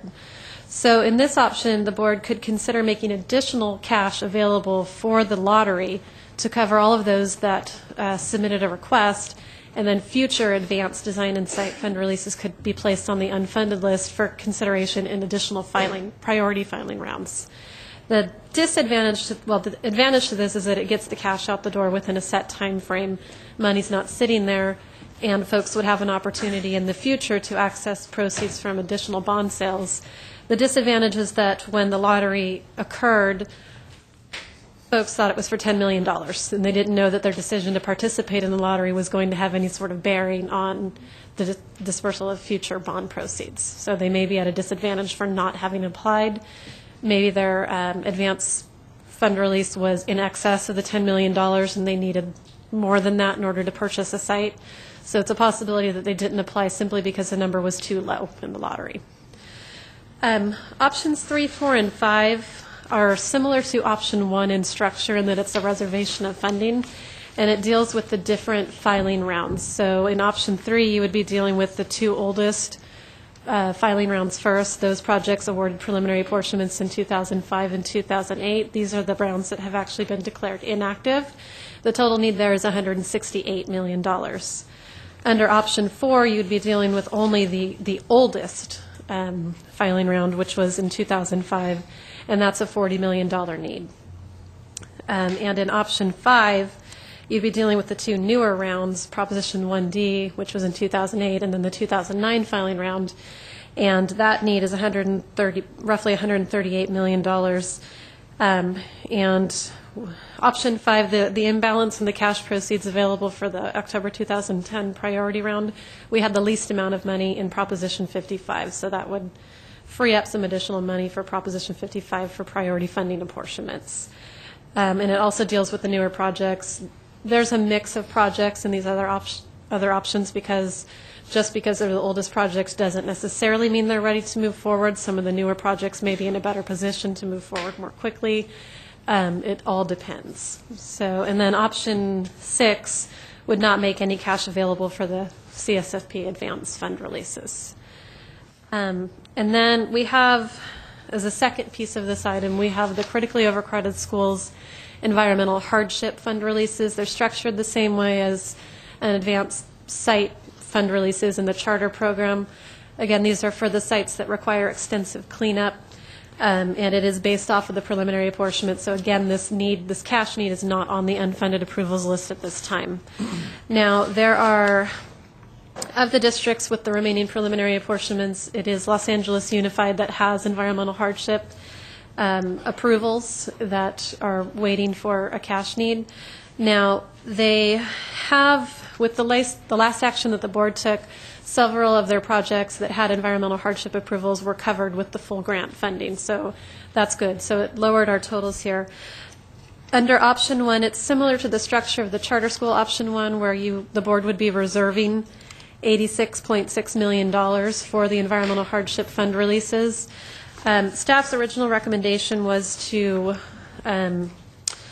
do that so that you could reactivate the program, and Los Angeles, for most of those fund releases, could come in right away. You could reactivate the program, get that going. COS projects would have the 10 months to convert if you chose to make the money available for all of the projects. However, we have talked to the district, and it's our understanding that they favor option 2 because they may not be ready to request funding on one of them, and they wouldn't want to tie up the money unnecessarily. So under option 2, the environmental hardship approvals would be placed on the unfunded approval list, and you could include them in the October 2010 priority funding round because the district did, in thinking ahead, they did request October 2010 priority funding round cash for some of their environmental hardship approvals. So the immediate cash need would be about $58.9 million, and then for any that they have not requested in the October 2010 priority round, those could go on the unfunded list for future priority funding rounds. And then option 3 would make no money available for this purpose at the time. So the staff recommendation under the Charter School Facilities Program is option 1 so that we can get the program moving again. And with option 2, originally we were favoring option 1 to get it moving again, but it has come to our attention that that could potentially leave cash sitting there and that the district would prefer option 2. And any questions of staff before we seek public input? Seeing none, if we could have our public speakers come to the podium and identify yourself for the record. Thank you. Members of the board, my name is Jim Bush. I have a company called School Site Solutions. We work with a number of school districts and charters, and we have about 5 charter clients. 2 of the charter clients that I'm working with are actually on the list for the $10 million, but they finished a little bit lower than what they'll probably get funded for, but they applied and participated in that program. Several other charters that I'm aware of that I'm working with did not participate in that because their allocation and what they needed was well beyond the $6 million plus that was part of Prop 55 reservation for the lottery, and the 3 plus that was available for 1D. For example, one of the charters I'm working with, the site acquisition alone was $14 million in a urban area, and so they chose not to submit a letter because they were well beyond the $10 million that was part of that program, and they just couldn't purchase a piece of property that would only get you a small portion. So, and then just another charter I'm working with has a construction project going to DSA shortly for about $11 million. So they chose not to participate in the lottery also because they wouldn't be able to net enough to make the project worthwhile. So I guess my message is if you choose an option, I would recommend that you provide additional funding beyond the option 2, which is just the charters that are on that list, and provide enough time for charters to be able to satisfy the requirements to move into a site purchase and move into a construction project. I would just recommend that some time period be allowed for charters.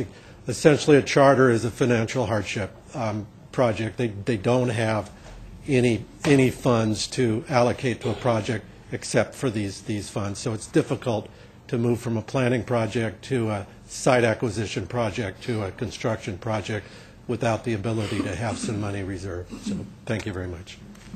Thank you.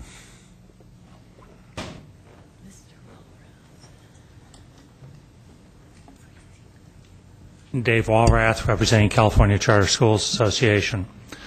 Jim laid out the issue very clearly on the problems being able to move from planning to site to new construction, the timing, the ability to know that revenues are available, the problem with the option 2, which was laid out by staff as well, that people didn't know that this was your only shot at applying to know if you could be within a list for funding on a priority and funding option.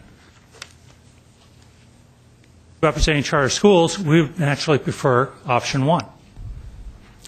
We also have talked to a number of you, and the concern about ensuring that funds go out. We would hope that you would look at a variety of issues. One is, we know option 2 is the minimum.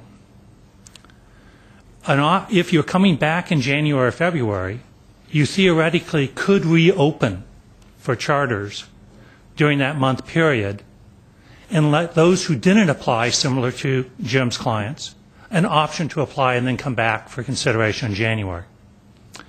Additionally, we hope you would look at changing the rules of the game for charters when you're looking in January and February and coming back for the next bond sale. Remember, we still have to go through California School Finance Authority to ensure financial solvency. A 90-day period is nigh unto impossible. To look at changing the structure in order to allow charters to move their projects forward and be consistent with Proposition 1D, which dedicated $500 million for charter projects. It was done under the theory we would have AB 55 loans. We're not there. How do we change this program? How do we make it more balanced, make it open for everybody? We recognize your concerns of getting money out, having people employed, having nails driven as fast as possible. But we would hope you would look at potentially allowing a 1-month reopener for the additional, similar to the $10 million to come back in on when you have the look in January, as well as directing staff to come back with alternative time frames for charter schools. Thank you. Thank you. Are there any other public speakers on this matter? I'm sorry, we have a question before we move on. Please. I just had one question. I'm hearing your arguments around the timing issue, and I'm certainly one that is interested to see if we can, in essence, hold charter schools in the paradigm that we've sort of established in terms of trying to get projects out the door as quickly as possible. So, what is realistic from your vantage point? 5 years doesn't sound so good. But I understand some of the obstacles here. So, what is reasonable to give charter schools what we committed to give them, and sort of be in parity, playing the same game that every other school district is playing? We surveyed our membership, and it's not a perfect survey. No survey ever is. But it appears from that result, on an 18-month to new construction, about $425 million.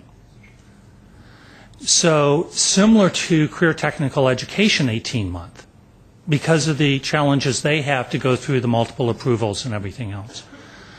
At least from the survey we did, quick and dirty, very fast, An 18-month would be about 425 mil rather than a 5-year. So that is one line. We did not receive information back on alternative lines, be it an alternative line at 24 months or an alternative line at 12 months. We are still hoping to get some of that information. If you directed staff to come back with alternatives, we'd be working with them, trying to get better data on what could go out within a reasonable time frame to address the issue. And of these charter schools that you surveyed, are they all? It was on the list of preliminary approvals, the 2009, the Prop 55, Okay, but are they all sort of in different 1D. places? I mean, are some, they haven't even made a land acquisition? Some have made land acquisitions and are ready to do design? Or, I mean, is it sort of across the board? They're in different places. Some are closer to site acquisition than being able to go into new construction. Some are design going into site acquisition. Some are not that far. Remember, we're talking about approximately $800 million when you look at all the 4755 and 1D. So to the extent you're dealing with 425, it is still a subset. And so there are some who will not be moving as rapidly as we might hope. And like I say, we'd be working with everybody to refine those numbers and have more assurance. We were asking, could you make a commitment? And this is what the answer we have back, presuming that they knew what a commitment meant. And do you think it potentially might be fair to look at sort of each segment of the construction phase, design phase, Going back to land the- yeah. acquisition, and looking at sort Different of numbers for time different phases. frame, deadline? Yes, different deadlines for different phases, Okay. absolutely. Thank you. Are there any other questions of this speaker? Please. Yeah. So I want to see if I'm hearing you correctly, because I know we have letters asking for option 1, but if I'm hearing you correctly, whether we adopt option 1 or option 2, what you're really saying is we don't have enough information to really understand the full scope of the needs of charter schools and make the program work for them, given the commitment that we've made to charter schools in the bonds. Is that? Not quite. Option 1 would basically reserve the funds for an between now and January. Okay. So it would be option 2 with the ability for those districts who didn't apply to submit applications and then to work with you to determine how we can administer this program in an effective way for charter schools. Correct. Ms. Moore, do you have a question or a statement? No, are you continuing on? Do you want to wait for the other speaker? We sure can, unless you have a particular issue. I guess we are done grilling. Please, for the record, your name. Members of the board, my name is Paul Arnold, Superintendent Principal of Bangor Elementary School District in Butte County. I guess I'm here today to ask for a reservation of funding for our financial hardship and for construction of a gym and multipurpose room on our campus because none currently exist. I was scheduled to be here October 6th to have my appeal heard to backdate my application approval as a consent special. However, my agenda item was inexplicably pulled on October 5th, and I have not been able to get back on the agenda yet. Yes. Thank you very much. I want to make sure we're germane to the action item in front of us. It sounds like you are speaking to an item which is not on our agenda.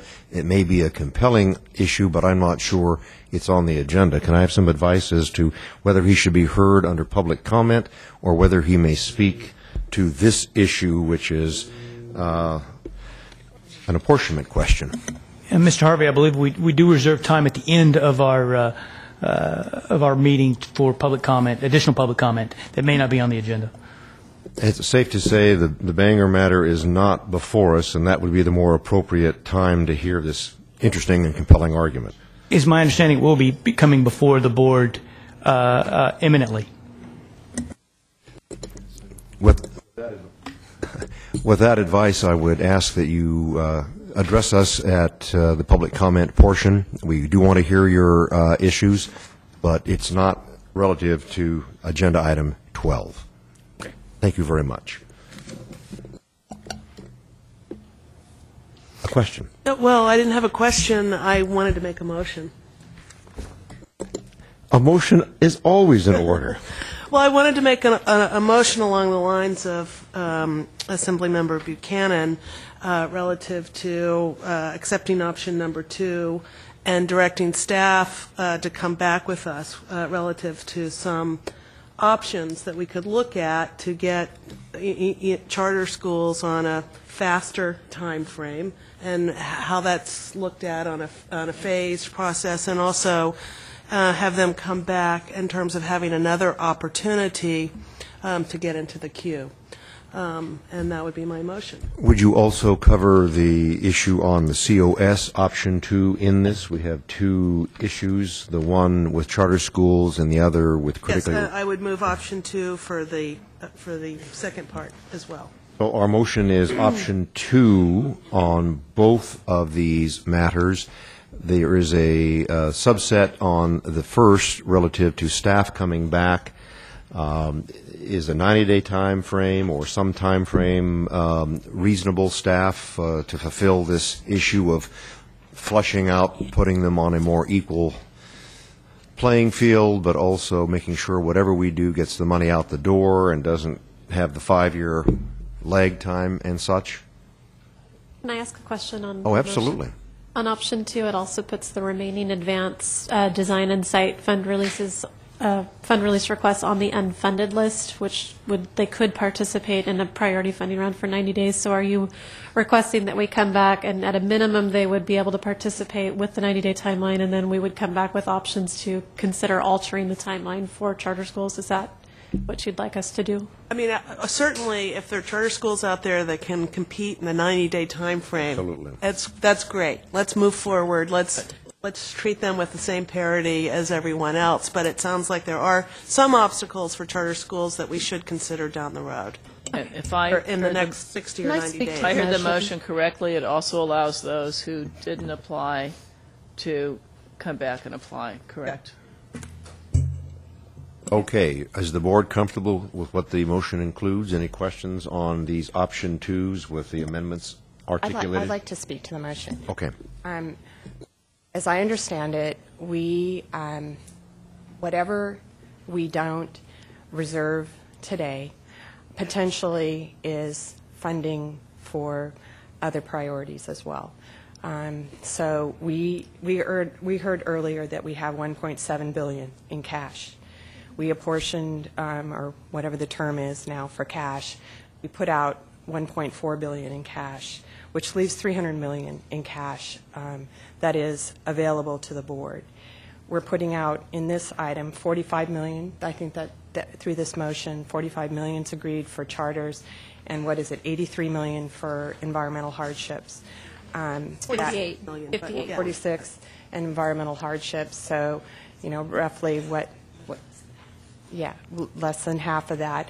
We know that people that are on the list that we subsequently approved below the line are going to be very interested in what's occurring. But I do believe, and the department believes, that charters have been disadvantaged in the system of apportioning cash.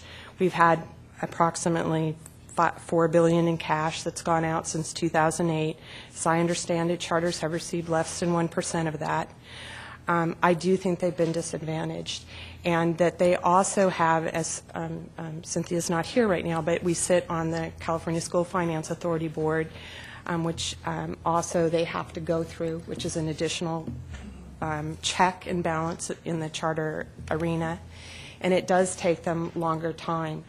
But I would think that we would want to actually assign a cash value to this look, so that it's a known for the charters and it's a known for the non-charters and where they may stand in the future, in January for a potential funding as well, because cash is so valuable right now.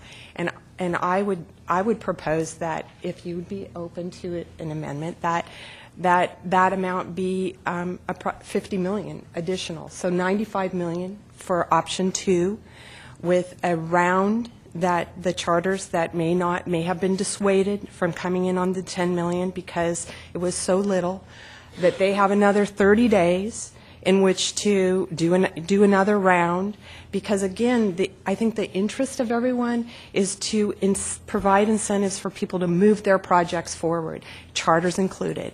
And yes, they may need an additional, maybe 6 months to perfect that project versus 3 months. We're talking sites and we're talking planning. We're not talking construction in this amount.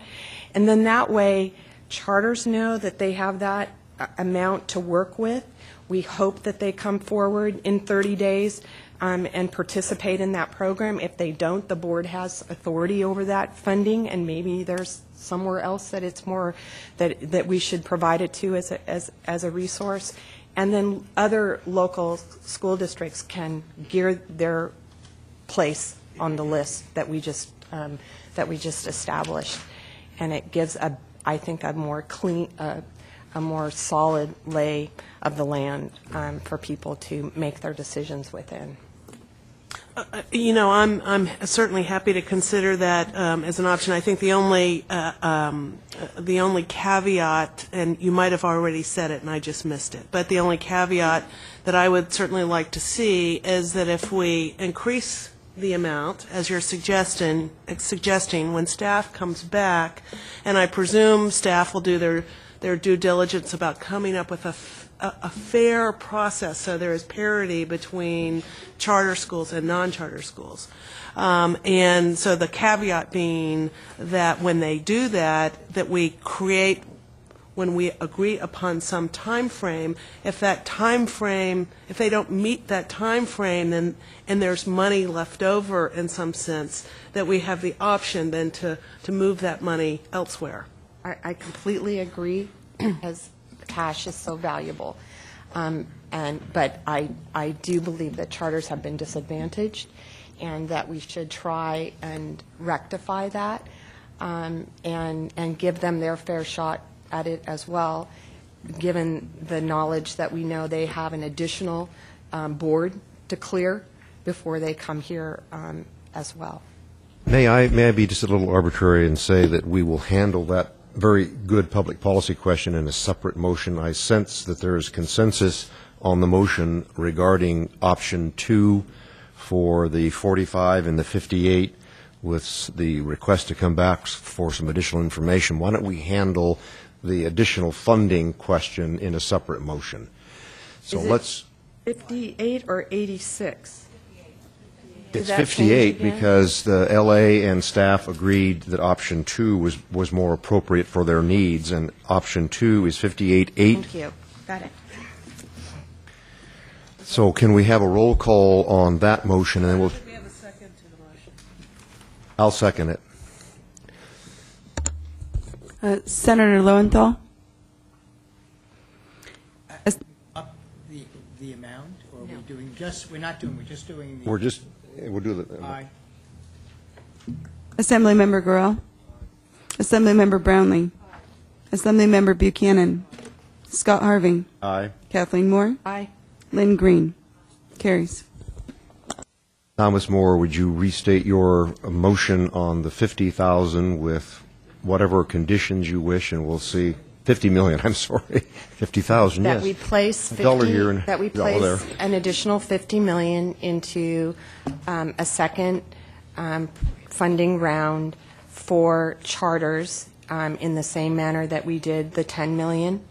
That we that was a 30-day period, wasn't it? For a 30-day period, and ask the staff to come back additionally with a reasonable time frame for those site and plans to work through, perhaps longer than 90 days, shorter than 5 years, obviously. But I would say an accelerated time frame that's reasonable for charters. We have a motion and a second. Is there a discussion on it?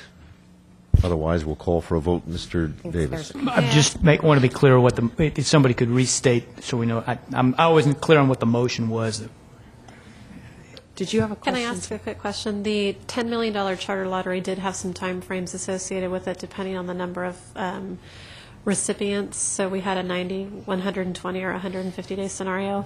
For the $50 million that you're proposing, do you want those time frames to be the same, or do you want to make $50 million available and have us come back with consideration for perhaps? No, if you've already established those timeframes, I don't see any reason to change them.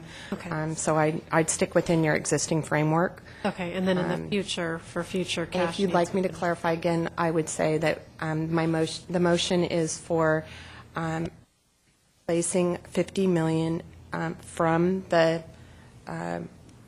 remaining cash for an additional charter round under the same structure that the previous round was for site and plans, and also come back with a recommendation on the amount of time that those site and plans should perfect to the next stage.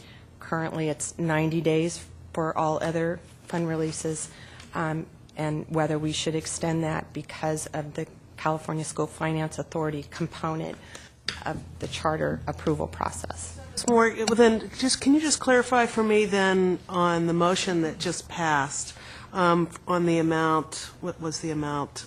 46 million. How does that money, in your mind? It goes out in 90 days in my mind. I think the board unless say something else. it's the same time frame as the lottery. I think that may bump it to 120 days based on the number of recipients. 1 to 8 recipients was 90 days, and I think it was 9 to 15 recipients was 120 days. 30 days that they have to bring their project to the next stage or get back in line for cash. So based on your motion, there's no need for staff to wrestle with a new process. I'm just... But there are two, there's a little bit of apples and oranges here. From what I'm hearing, there's the process of augmenting the 10 million to 60 million, I think is what you're talking about, and extending the time frame, for districts. I mean, Well, we've done three things. The 10 million already went. Right. We just did the 46 million. Right. So they're now at 56 million for charters. This motion adds an additional 50. Right. The 10 million is under one time constraint, Right. correct? The 46 is under a different time constraint, correct? And the 50 million would be under a different time constraint as well, or unless it falls within the same as the 46. Actually, the 46, if you're adding it to the 10 million, that would be all considered part of that. So the first two charter schools would end up getting the longer time frame. So for the 56 million, that would all be part of the first lottery, which would follow the 120-day timeline based on the number of recipients. The additional 50, since that would be a new lottery and a new timeline, that would have a different time frame depending on the number of recipients. So that would be between 90 and 150 days. So you have a structure there. And then what I was hearing from the charter schools, and I thought in some of the discussion, was that with option 2, we're placing the ones that do not get funded out of either the 10 million or the 46 million or the additional 50 million. Folks that do not participate in those two filing rounds would go on the unfunded list with their preliminary apportionment date. So if they could not do that in future priority funding rounds in 90 days, I think that was the question we had. Do you want us to look at whether in future priority funding rounds, since they would now be on the unfunded list, do you want us to evaluate whether 90 days is fair for them just as it is for other districts? So I think that's the question. That makes sense, and I'm not wedded to that we should do the timeframes established. However, I believe that the cash is very valuable, and we have created incentives for school districts to now go from 180 days to 90 days, and they have shifted accordingly. I also think that charters should be in the same paradigm, as you said, with a caveat. They have an additional hurdle, and that additional hurdle is another board. and another analysis. And I think that we should give that time for that, but that they should be given the same kind of incentive to move these things along, because ultimately it is the desire of the board to both have projects and jobs. Right, and I think I completely agree. I think we're in complete agreement in the goal here. It's just I'm still a little bit confused about how we're traveling there, because there's the 10, there's the 46, there's the 50, with the various time frames, of which I'm not sure I'm completely clear on. Then in my first motion, we said staff was going to come back with additional guidelines to get us in somewhere between 90 days and 5 years. In addition, the first motion also included setting up another time for charter schools to come back for a reapplication for more funds. So we've got right now everything on the table here. We've got a lot on the table. And let me kind of go, because what I'm hearing is that there were districts that did not apply in the $10 million round because their projects exceeded the funding, or they couldn't be in the lottery, and we're trying to, as part of what we're doing today, open up that access, which is why in the previous motion we allowed districts who hadn't applied to apply. If I hear you correctly, what you want to do is continue to have an incentive to get projects out quickly, but to rectify a problem where charters have had different hoops to jump through than other schools, and provide some additional incentive and funding. So I guess I've got, so my question with regard to that, and I have another issue, is there a reason we couldn't treat that like the $10 million and ask staff to, since districts were opening up the application process, just to come back like they did with us with the $10 million, and without putting any specific ask them to come back to us with how to get that out. But what I'm also hearing, though, from the charter schools, and I think I'm hearing from you, is that there's a bigger issue in terms of the regulations don't work for charter schools in the same way they work for your traditional schools, and we need staff to come back separately to say, what do we need to do to fix that so that the process works fairly for both? So I see two issues. One, augmenting the $50 million to try and provide the incentive, and two, how do we make changes to the regulations to make them work fairly for both? I saw her motion doing that, frankly. Okay, but the only obstacle that we're addressing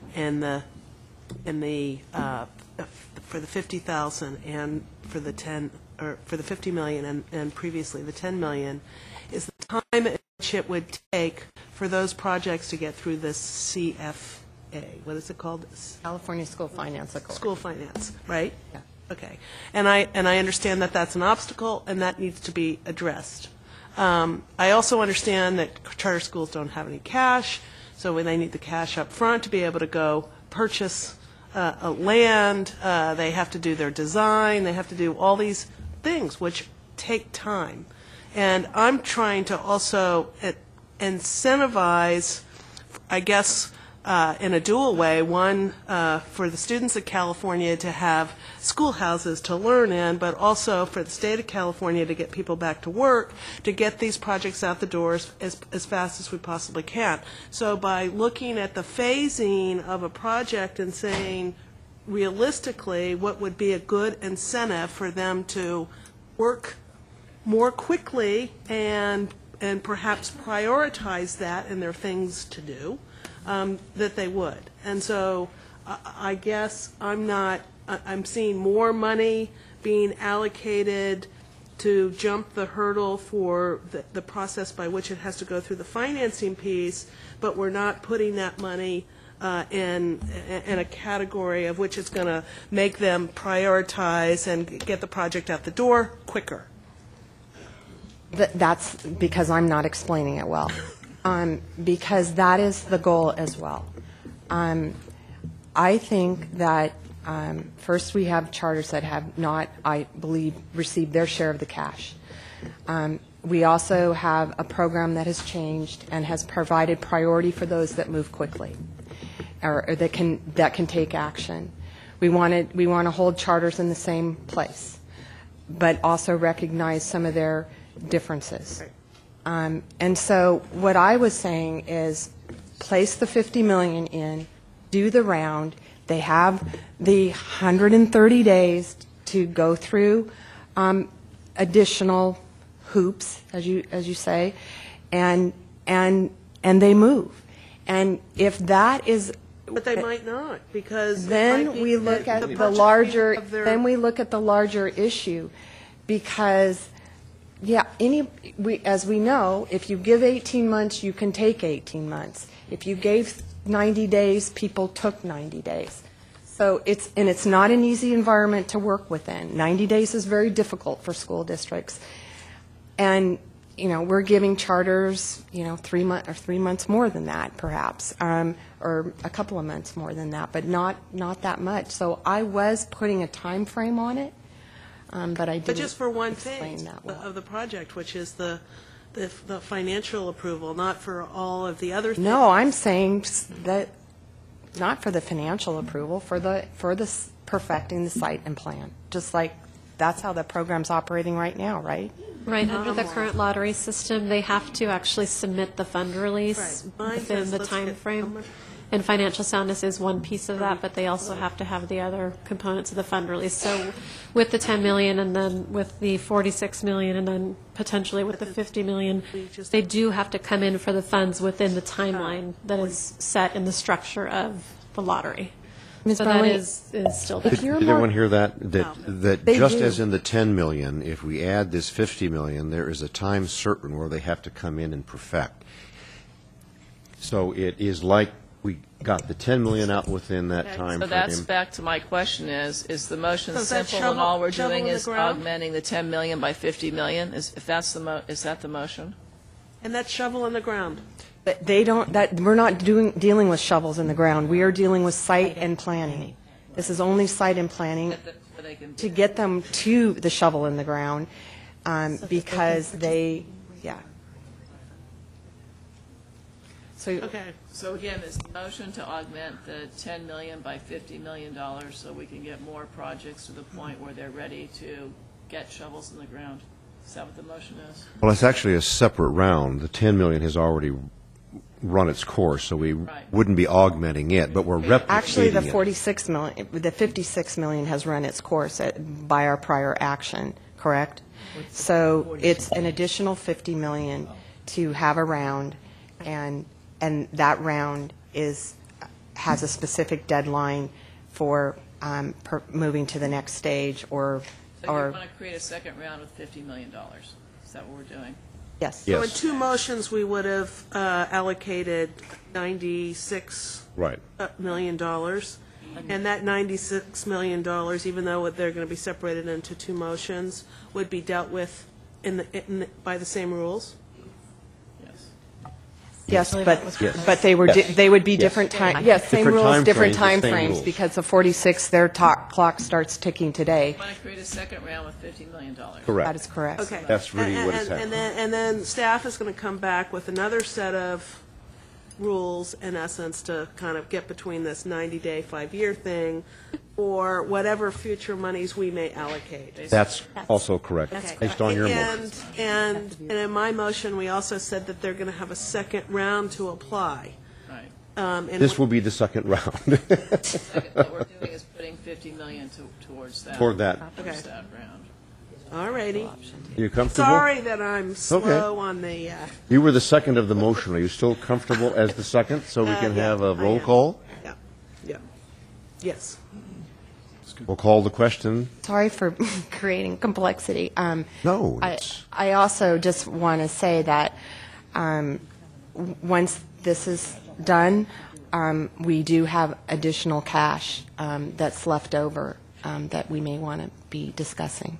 I think the chair indicated we would be doing that at our next month. And the other thing that I just wanted to add, going back to my caveat, I don't think that this is going to happen, but in the event that it does, in this time frame, we've got now $96 million that we're talking about, if your motion passes, that if the money doesn't go out the door, that we have the authority then to shift it back over to another bucket where it will go out the door. And that we get discretion to do, correct? That's correct. That's Thank what we you. shared in the item that we adopted, that any funds left over would go follow through, either a priorities round to complete this round or open it up for a new round. All right. Thank you very much for your patience. Please. If we've approved, we haven't voted on the 46 we have already. Yes. Right, so we've done the 46. If we do not approve the additional next round of 50, we could at some point in the future approve.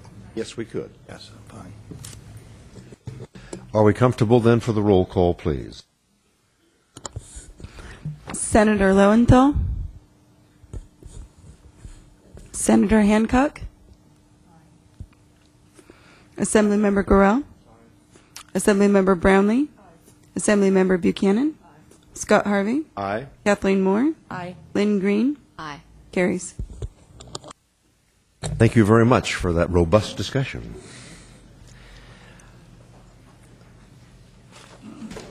Item 13, I believe we would be doing sequentially. I expect our chair to return momentarily. It is the Long Beach Unified matter.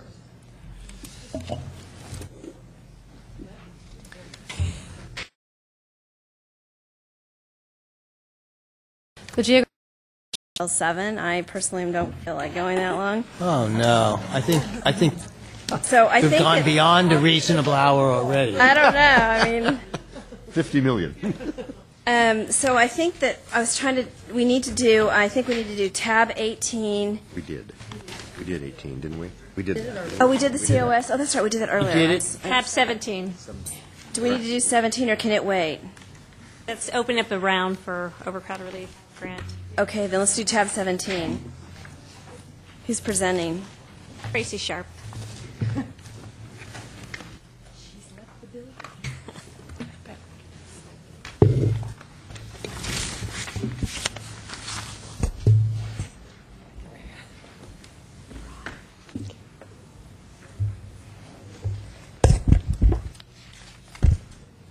Hello, I'm Tracy Sharp, Supervisor with Office of Public School Construction, and I'll be leading the discussion on the Overcrowded Relief Grant Program. Back at the August 4th, 2010 meeting, sorry, is that not working? Okay. The fifth funding cycle of the ORG program was presented, and some concerns were raised regarding projects that were being apportioned where school districts had declining enrollment and also or may have had closed school sites. So as a result of that discussion, staff was asked to present the item at a future implementation committee meeting and discuss it. For your reference, we have listed the last 6 funding cycles of the ORG program. And after those 6 and some other board actions, there's approximately $452.8 million remaining in the program. When staff took the item to the implementation committee meeting, it was at the October and November meetings, we looked at all areas of the program, and the program components can be divided generally into those that were set in statute and those that are defined in regulation and policy. So when we look at changes to the program, there are some areas that require legislation to change and others that don't require legislation. So the summary of the implementation committee meetings the discussion is summarized in attachment A. And those areas that require legislation to change are basically if there would be any transfer of bond authority, if there was a change to the 175% pupil density threshold, if there was the CBED's enrollment year is 2005, 2006, is defined in statute. The requirement to remove portables within 6 months of the permanent facility's occupancy is set, and that the board approve applications on a semi-annual basis. Those areas of the program, as I noted, all require legislation to change. But I'd like to highlight the areas of the program that do not require legislation to change. And that is, for starters, the 175% pupil density requirement. The calculation, how it is calculated, is not defined in statute. It's based on the California Department of Education. They've set the method on how that's determined. And in order to qualify for the program, a district must submit an eligibility to CDE to determine their 175% threshold, whether or not they meet it. We looked at how, if this method was changed, if more school districts could be eligible for the program. And we would potentially have a more competitive program if more districts could apply to the program. Although it's not known if that would necessarily increase participation in the program. And currently, there's enough eligibility already established for those sites that meet the current 175% threshold to consume remaining eligibility in the program itself. That takes us to the next piece of our discussions, and that is the semi-annual approval and funding cycles of the program. Up to this point, the past 6 cycles were defined in SFP regulation, and the future cycles are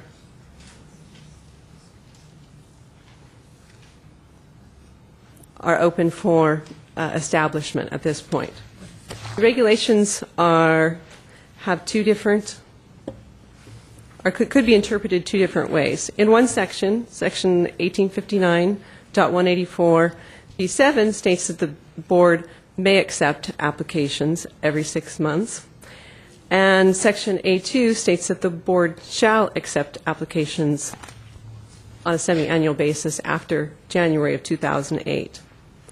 So today, staff is seeking direction from the board on these areas that could be considered. The options there are, 1, to direct staff to work with Department of Education on the calculation method for the 175%.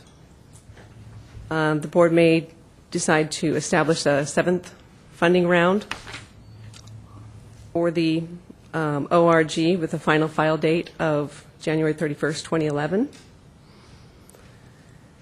And then furthermore, the staff is looking for direction on future funding cycles. We could either bring an item to the board each time for future funding cycles, or the board could direct staff to continuously accept applications on a semi-annual basis based on the filing periods noted.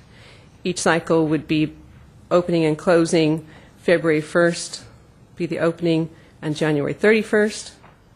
And then the next cycle would begin August 1st to January 31st.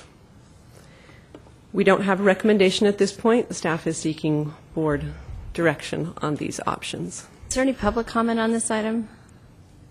Does the board have any questions or comments or thoughts? Ms. Buchanan? I was trying to get some clarification here.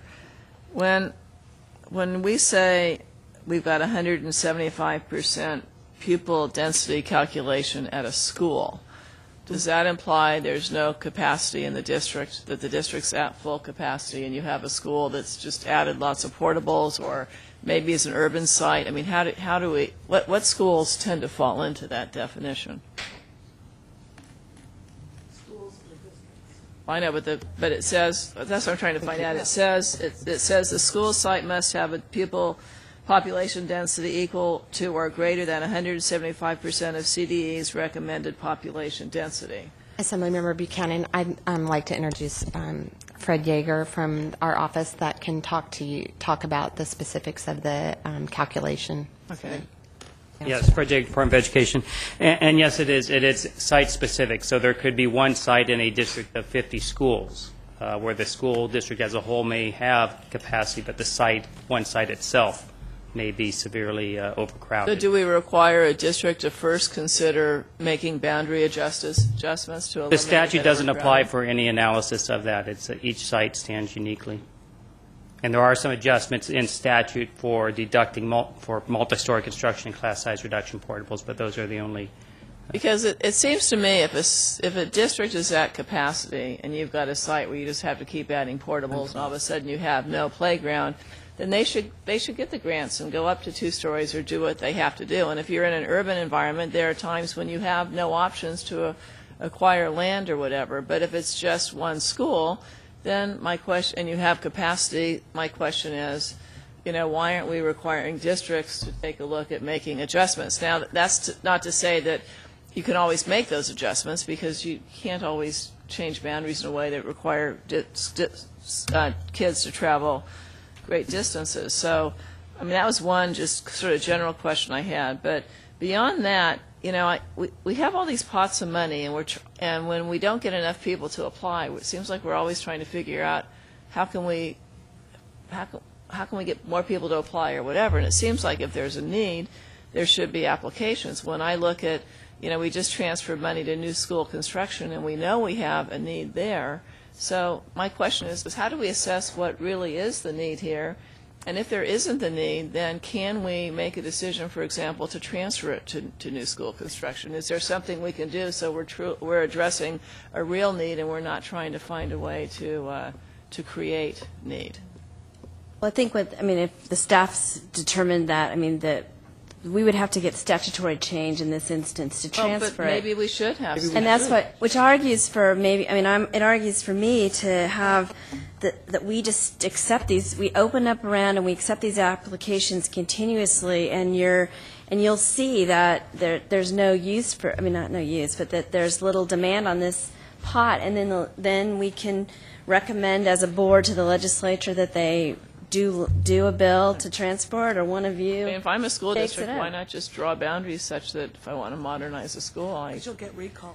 That's right. That is true. Boundaries in sex education, I used to tell people. Yeah. So if we need a statute change, then I think we change a statute. But our ultimate job, should be to get the money where there's the most need, and so that's my. And with the understanding we don't have unlimited resources, and we No. can't keep just. And with also understanding that, we have over half our districts have some form of declining enrollment. Districts are going to have more capacity because, unfortunately, with the severe budget cuts, very few are able to maintain class size reduction, which opens up 50% more classrooms in K-3. So, the question is what is the demand going to be going forward, and where should the money be used? If I may, I would like to give a justification for a motion I'm going to make. I'm going to make a motion that addresses your interest in looking at and talking about that calculation, and that would be option 1, because staff says while this threshold is in statute, the method for calculating it is not, and why don't we talk about it? And secondarily, consistent with what the chair has said, I like the idea of continually appropriating it to prove whether it's valuable or not have a 7th funding cycle, and then maybe an 8th. So I would therefore, in my motion, and I will now do it, move item number 1 and item number 3B. Ms. Moore, did you? Yes, if I could speak to the motion. On item 1, if we direct staff to work with the department on the 175% pupil density calculation, what that means is we currently have a pupil density calculation that's done on an average, and it has been in place throughout this process and has produced the projects that have come to us to date. Taking a look at it on an individual, probably, basis of each project that came before us on the 175% as opposed to the average will increase the need in this program. So I think you need to know that that is what your motion will do. And secondly, from our viewpoint, if you want to keep with what I think others have expressed, and that is Let's let this take its course. If people apply for it, great. Then there is a demand, and it's kept equal over the time that we put this in place. And if there is not a demand, then maybe it's a legislative action to move that money. So if you want to do that, it's counterproductive to approve item 1. And I agree. I don't think I can support that because I would have no problem with opening up another funding round. But at some point in time, we have to make a decision as to whether or not there's a need and then as legislatively determine what to do with that money. All right, I'll amend my motion to be 3B only. Ms. Brownlee, join.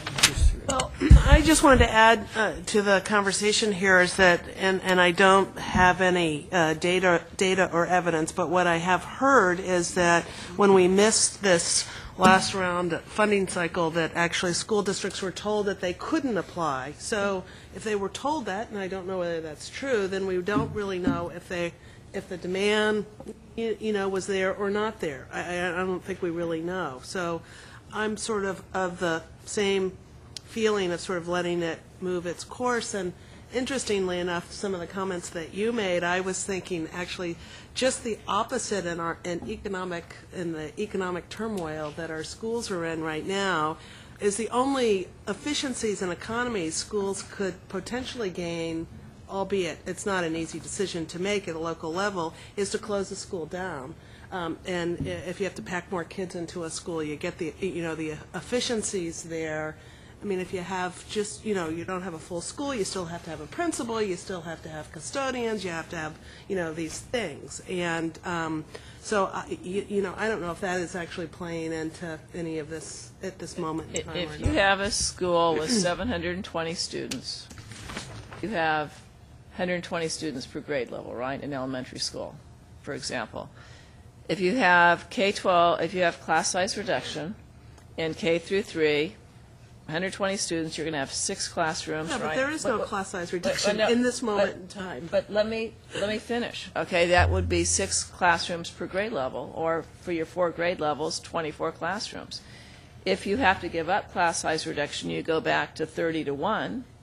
Now you're going to have 4 classrooms per grade level, or 4 times 4, 16. So you're going to pick up 8 classrooms, which is going to help with the overcrowding, which may mean there'll be more schools that aren't applying for the overcrowding grants. So, a motion that I could accept would be to fund 1 more cycle or 2 more cycles, but maybe to fund 1 more cycle and then ask us to take a look at what the true demand is for the funds and make a decision then as to whether to fund more or to transfer some money to another fund. But I just don't see how you go on indefinitely funding cycle after cycle.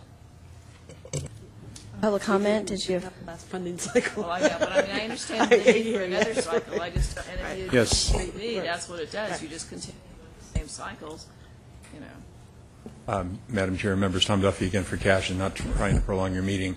But we would argue that this program, I think, as you noted, Assembly Member Brownlee, this program was taking off, and in 6-month increments was to be funded when we ran into this fiscal crisis, which I think has impacted districts applying for the funds. This program came as a result of the Williams lawsuit, where there were 3 main areas that were in contention, but one was facilities and overcrowding, and places like Oakland and L.A. were identified as having sites that were overcrowded with classrooms because districts needed to respond to growth.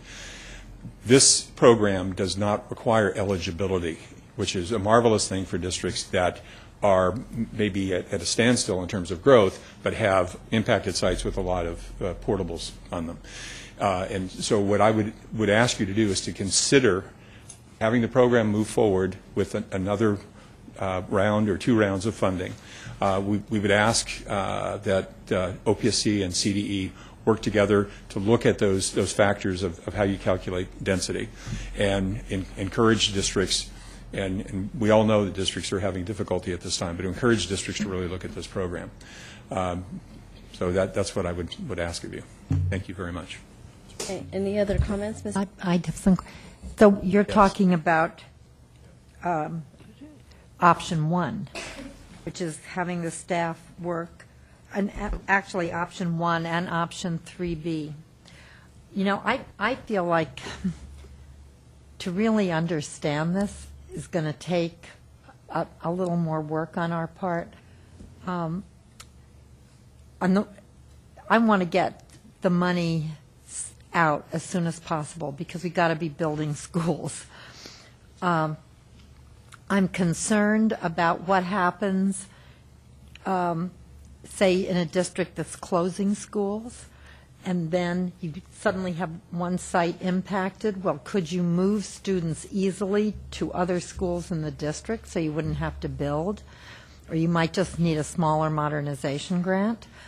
On the other hand, I also know from my own district that there are schools where the parents will leave the public school system if their school site isn't kept open. And how do we feel about keeping kids in the system? There's a lot of very heavy-duty policy here, I think. So I feel like I'd like to see option 1, but I'd like to see the board have a hearing on this, or the education committees have a hearing at some point. What are we really, what's Could the we approve the phenomenon? next round of funding to move forward and then evaluate it at that point in time based on what the demand is? Yeah, that makes sense.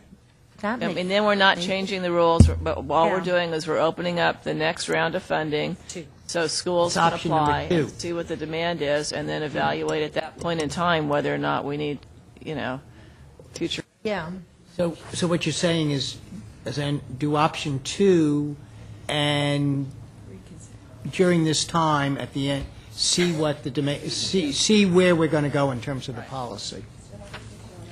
Well, if we're talking about moving money out the door as quickly as possible, another hybrid might be to have a new round of funding, but the deadline could be like in February or March, which is sort of off cycle, so to speak. But since we missed the cycle, and then we could do that and add another cycle on the normal schedule that's normally been on, which is January and July, or just do the one. The one question I had though, and I think I know the answer, but I just want to make sure, is that you were talking about this grant program coming out of the Williams case, and so I'm just wondering if any of this money, if we were going to transfer money to different buckets, is there can any of this money be transferred to the fund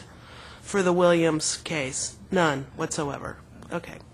Can I make a motion that we establish it? And just for the record, Mr. Harvey did withdraw his motion.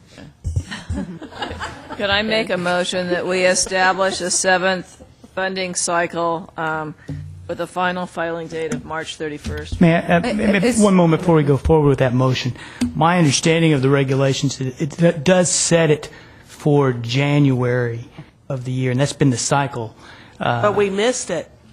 Well, It's actually, this is something that the implementation committee looked at, and unfortunately, it's set and we can't change it. So the cycles of deadlines are January 31st and July 31st. Then how did we miss this one?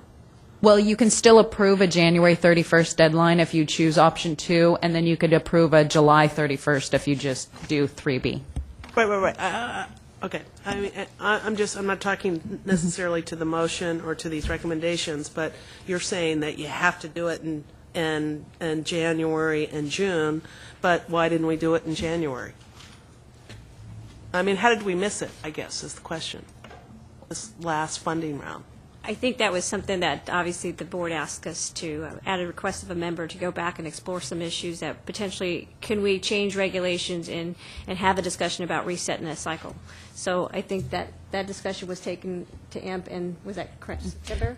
Well, in September and October, and the implementation committee wants a January 31st funding cycle, and a majority of the members of IMP thought that the regulation that was put in place allowed a continuous funding cycle without coming to the board. and there was some confusion as to whether the board needed to give direction to OPSC as to fund cycles on January 31st and then July. And so what we're hoping for is direction to say, yes, do a 7th funding round for deadline January 31st and then another one in July, but without having to come back into the board in the future. So is OPSC telling people that they couldn't apply? There wasn't an established funding round, so we couldn't, at that point in time, accept applications. The people were inquiring and you had to say no because it wasn't established? Because it wasn't an established round. Okay. I'd like to amend my motion then to establish 2 additional funding rounds. And so it would, and with the comment that after we see the demand for those 2 rounds, we will evaluate in terms of where we are with dollars. I'll second that. Okay. Do I need a roll call? All those in favor, say aye. Aye. Anybody opposed? Abstentions? Okay, motion carries. All right, so next is tab 18, Senator Hancock. Tab 19. I'm sorry, tab 19. You know what? Just one quick thing. There's a plane leaving. Did the plane leave? There's a plane leaving, and the Orange County people have to get on a plane. And there was going to be a comment on the audit item. Although our intent is not to go very much into the audit item. Ms. Kaplan was going to do a quick update, but if it's okay, can we just do that real fast and we can hear? Item 19, go to item 19. Item 19. Lisa? Happy to go to item 23 quickly if we need to. Item 19. No, item 13. Oh, yeah, item 23 real fast, because if you can just go in 30 seconds, that'd be great. This is public comment on tab 23. 23. Which is just the audit report update. Right. Yeah.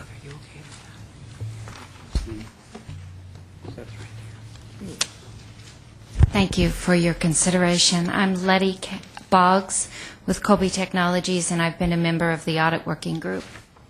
In allowing feedback and comments on the document, the matrix that you have in the packet, at some point after distribution of the plan document, there was a suggestion added to the middle note box on page 838. I would just like to register with you that I don't believe the note suggestion to be in line with the adopted policy or the implementation plan, and it's not reflective of any audit working group conversation. So to prevent any confusion going forward, I request that you strike that note from the comment box, as it is so contrary to the actual implementation item on that line. Ms. That's Boggs, can you say where that is again? Sure, page 8. Oh, wait a minute. Which one am I in? Page 838, not 838A. 838? 838. Which box? The middle box, the notes to the right. There's a comment that says suggestion. It refers to a third party. That third party comment or suggestion is not at all what was discussed in the adopted. If you look at the very first box, audit should be conducted by an independent entity outside of OPSC. And then we discussed state controller or independent auditor, but at no time did we discuss OPSC doing the audits and them being reviewed by a third party. That's a very different type of thing, and I didn't want it to bring a confusion into that particular line item. Okay, did you get that, Lisa? Okay. Thank you for All your right, consideration. thank you. I don't think we really need, on tab 23, we need to really, is there anything else you wanted to add that we need to get a decision on? I mean, the bottom line is that what we know about this audit process is it's a heck of a lot of work, and staff was really tied up with the priorities issue, and so we've done some things. I think Mr. Harvey wanted to add something to the discussion of number 23.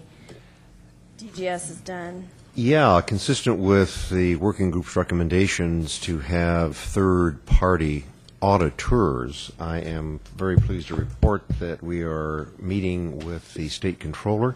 State Controller's office is very interested in taking over the external audit function, and we are facilitating that meeting for next week. It is our good faith effort to abide by those conceptual concepts we had, and third party was the very first one. So we'll just continue to work on the, did you want to add something? No, I just wanted to make a motion. Okay. So we can move forward to accept the report and to direct OPSC in conjunction, or in consultation maybe, with the AEO to implement the plan, and when there's a question of whether legislation is needed, to return to us with options, really, any of those issues around legislation. Okay. Is there a second? All those in favor? Aye. Any opposed? Abstentions? Motion carries. Okay, so back to, sorry about that, but I wanted to accommodate those, our stakeholders. So back to tab 19, and I think unless there's an objection, this will be our last item. There's no objection to that. Okay. So Ms. Hancock, Senator Hancock. Thank you very much. Thank you very much. I take it back. There's no objection from this senator. So hopefully this item will also move quickly. I would just like to start with thanking the staff, the members of the committee, Ms. Brownlee, Ms. Fuller, Mr. Harvey, for participating in many, many, many meetings.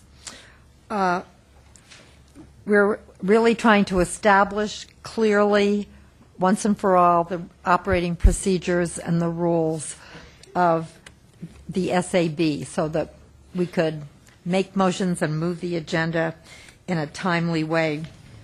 We met 4 times. We had really a very, very substantive discussion. I want to thank the advocates in the school districts who came too. There were some of you that came to every meeting and gave us an idea of how what we were looking at would play out in the real world, and resulted, I think, in a much better set of recommendations. So we have a set of working rules and procedures here. We have a number of items that don't come up all the time or are very substantive policies, and want to continue discussion on those items. We'll bring them back as we work out our recommendations. One is to clarify the appeals procedure, ex parte communication, definition of material inaccuracy, mercy clause, rescission procedure, and I'm going to remove from our from the adoption today, Section 10, reconsideration, where we have broad agreement but don't actually have agreement on language, and Section 12, legal opinions, because we had some discussion of that in closed session, and we need to continue that discussion. So we're removing 10 and 12. 10 and 12 for further discussion by the Rules and Operating Procedures Committee. So I would move that we adopt the attached Rules and Operating Procedures, give a copy of the rules to board members, post them on our website, direct that the rules be implemented at our January meeting, and note that the rules do establish a vice chair, a legislative vice chair, or reestablish it, because I think there was one in the past, and that person would be elected at the January meeting, and also that we send a letter reminding the pro tem and the Assembly Majority Leader that they might want to make appointments, because we're missing 2 members now, since Ms. Fuller represented the Assembly and is now in the Senate. And Mr. Torlakson? Well, Huff is gone. Was he on? Ms. Buchanan. No. Whatever it is, we need to. One, I think. We need a full complement. We need, yeah. So that we could have a full complement of members. But why don't I just try a simple motion first, that we adopt the rules and operating procedures as laid out here with Section 10 and Section 12 referred for further discussion to the committee. Madam Chair? Yes. Just Sir? Sorry. just a point, for the record, I've only had a chance to just glance through the rules. I don't see any, I think it just strikes me right off, but legal hasn't had a chance to really review it. There may not be anything in here that conflicts with either Bagley-Keene or any other parts of the government code, but I haven't really had a chance to really review it other than a quick read-through. Okay, thank you.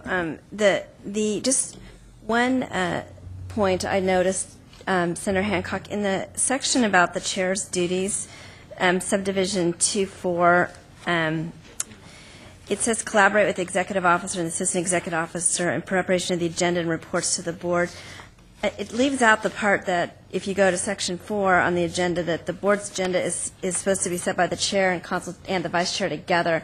I sort of think we should add the vice chair into that collaboration thing. I think that I would picture it being something that the chair and the vice chair would work on with the leadership from OPSC.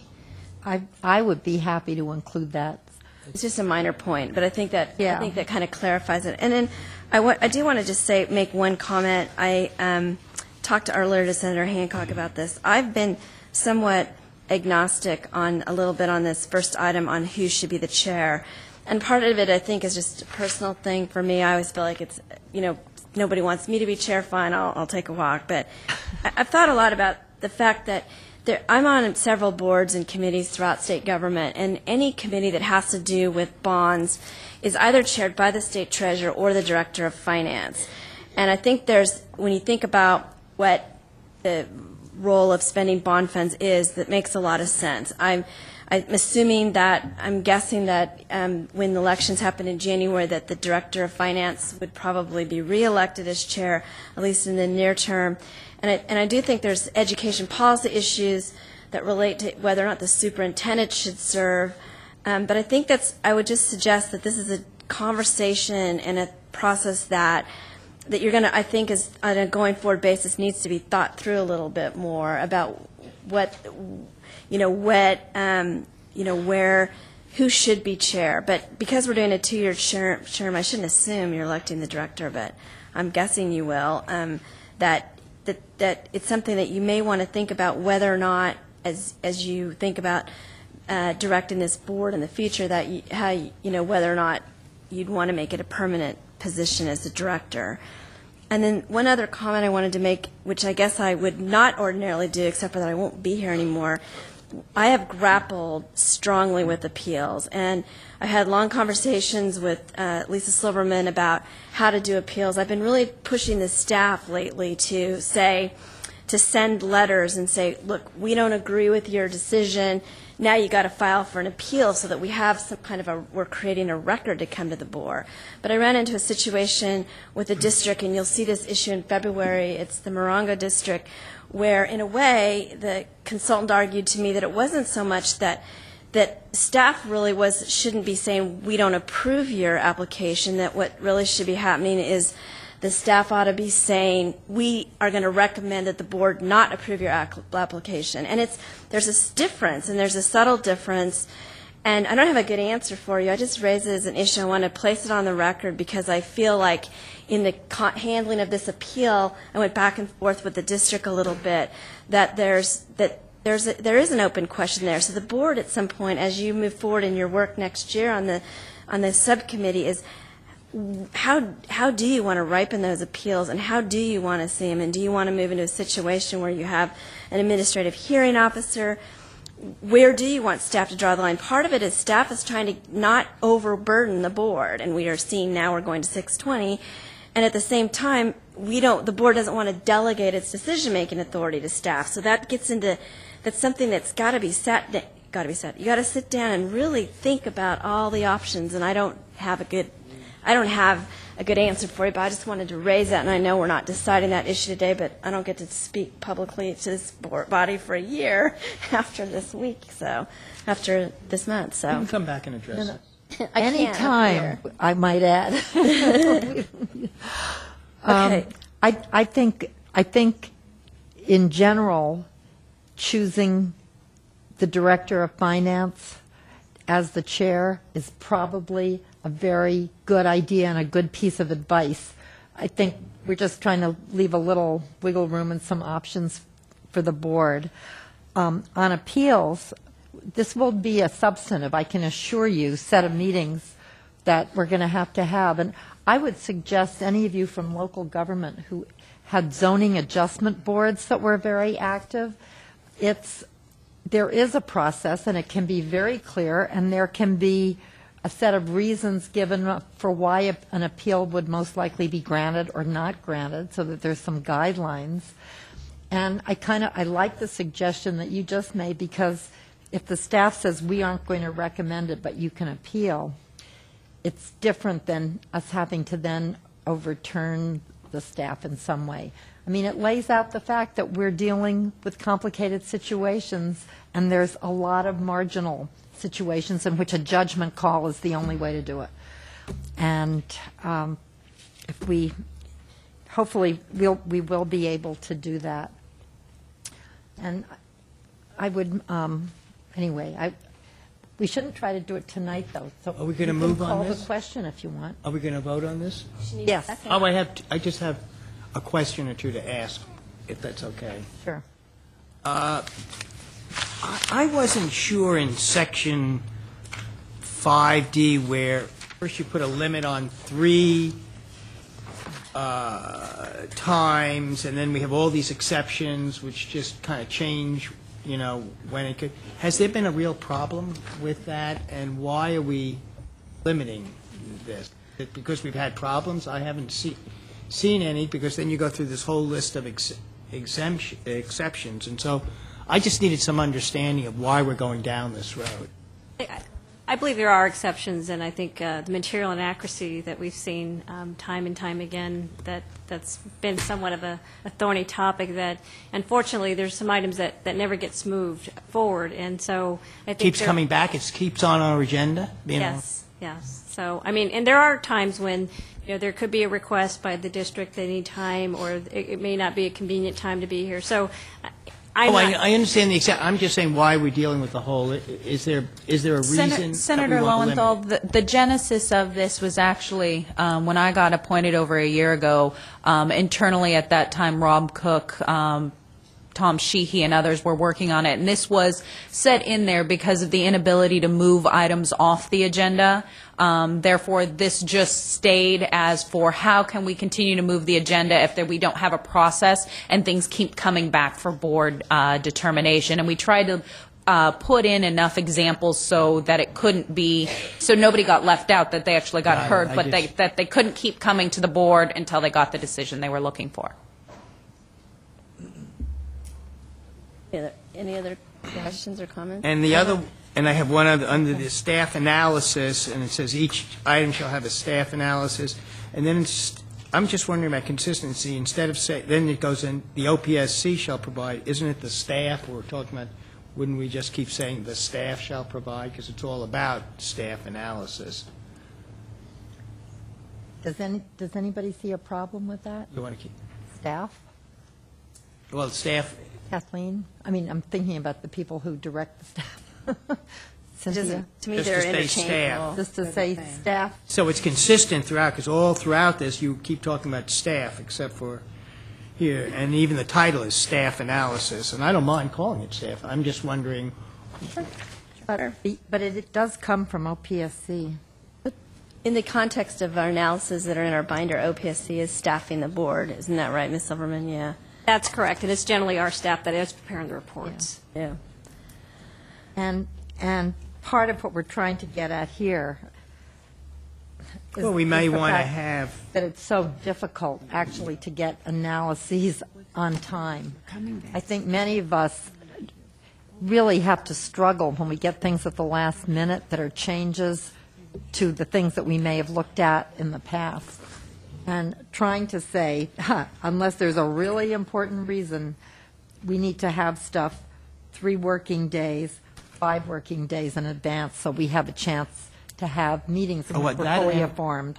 It's just that both of these items, this and the one before, really have to do with appeals, and we have not really dealt with the appeal we're going to issue. Well, I'll tell you, we also, though, Senator Lowenthal, we also really wanted to honestly get a staff analysis that would be more parallel in construction to what we get on legislation. Mm-hmm. Because sometimes you really want to know a few brief things about the background and a recommendation, so that when you know the policy goal of the item or of the appeal, you can then fill in the blanks by reading the staff analysis. And hopefully, again, that would expedite, at least for the legislative members. Well, I don't want to speak for Ms. Silverman, but I think she they try so hard to get them all done in time. And like last night, I mean, seriously, they were I think Ms. Silverman told me she went to bed at 1:30 last night because they were trying to do such a perfect job on the priorities item, but we didn't get it till 8:30 last night. So, right, and that's why it's just.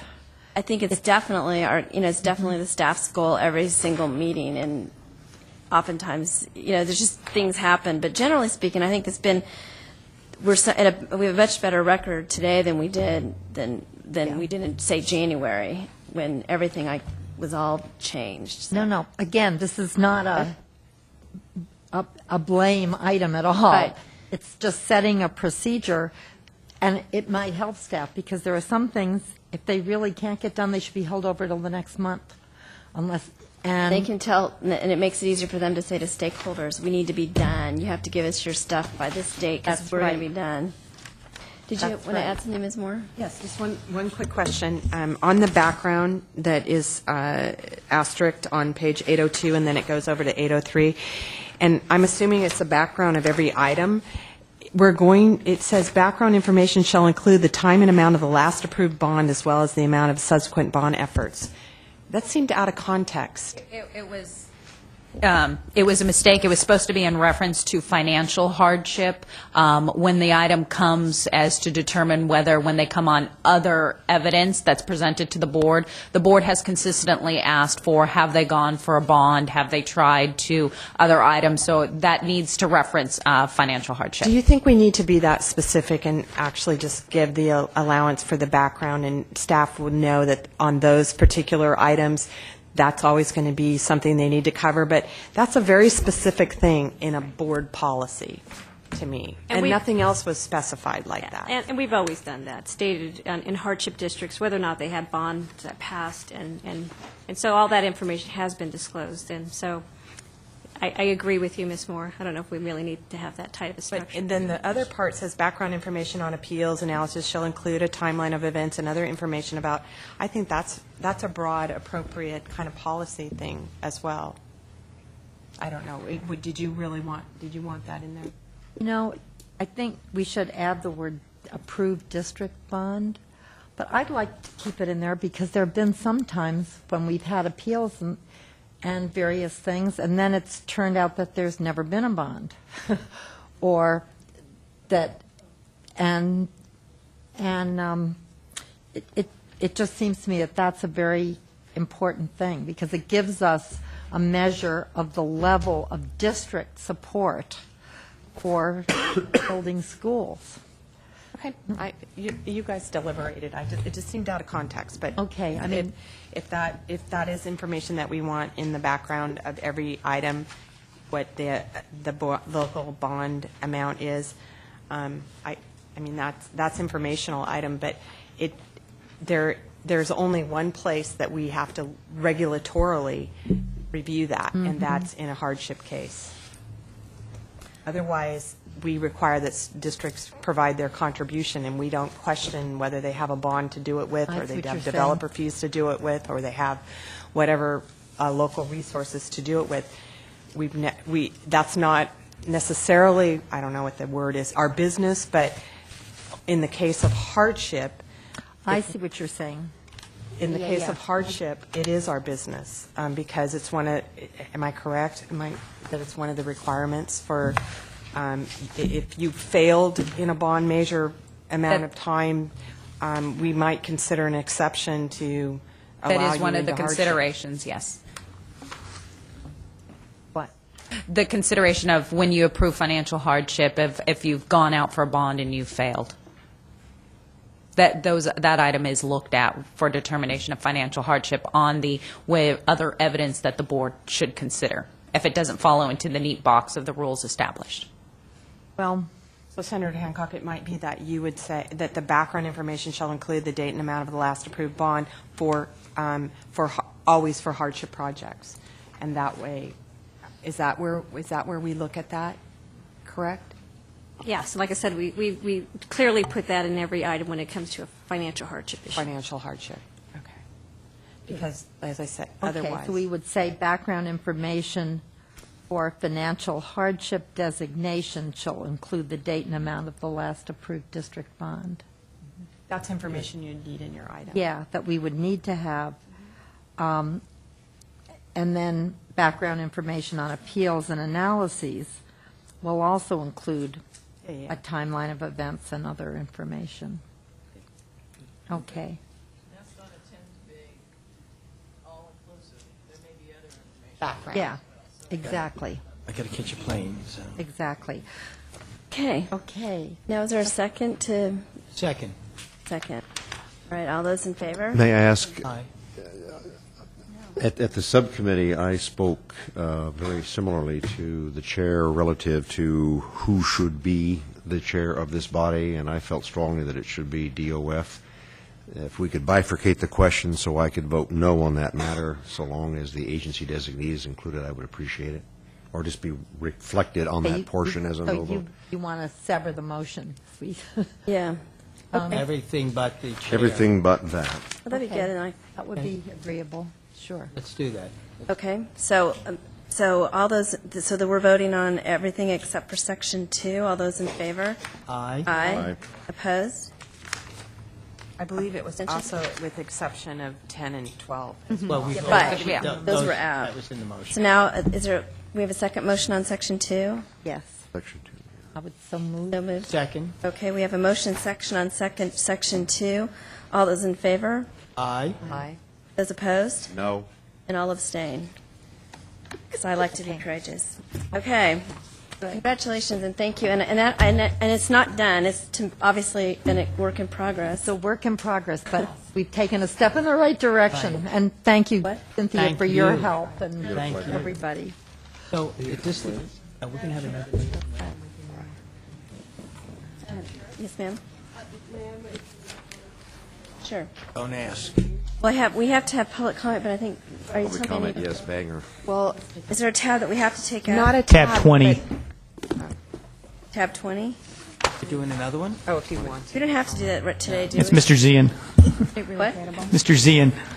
We don't have, it can be put over, Ken. Quick, if you want. What? We can do it real quick. I have to. Approve the sale. Do we need to vote on it, or are you just updating this? Accepting a report, is that what it is? Accept the report. Accept the report or not? Want to put it over? I'd rather. I'd like to put it over. I'd like to put Because it it was over. Put it over. forthcoming and I didn't have a chance to read it. Yeah. Want to put it Yeah, over? put it over. And then we have tab, I think that's it. The only other thing is if we have public comment. I believe there was public comment that earlier didn't get to finish. I have one other piece too, though, that No, I I think just we wanna haven't directed concerning the remaining cash of the 1.7 billion that we apportioned 1.4. We reserved another, I can't, what? 95 plus 58, so roughly another 160. Boy, I'm going to hear about that. Another 160 million. But there's another 150 million remaining of cash that we have not dealt with at this meeting. And I Okay. think we should give direction to staff. Okay, so I thought, before we started the priorities item, I thought I said that my suggestion is that we've looked at the regular, Barbara's gone, I guess. She had her daughter's school thing. That we know that we've looked at the regulations and we believe we can continue to use this round and give this another batch of people another 90 days within the priority spending. So it would kind of be a part B of this round so that we can apportion the additional projects, keep going down the list at the next meeting with the change. Is that? Are you saying that districts do not need to take an action, that they have already said they're interested in the 90 in the round, but we are going to at the next board meeting consider going further down the list with the remaining cash? Right. That was our plan. Now we could open a whole new round, but that would require everybody resubmitting their paperwork, and we have about, was it $400 million in excess applications off this round, so we would just keep going. So that will be recommendations at the next board meeting, Right. what group next, how much is left, what group next, and that would come before the board. That's absolutely correct. Okay, Those great. those I wasn't applications. clear on that. Okay, I'm sorry. That's probably my bad. Madam Chair, are we going to go to public comment? But before we go, because I have to catch a plane, Yes. I just want to thank you for being a wonderful chair. Oh, thank you. And this is ours.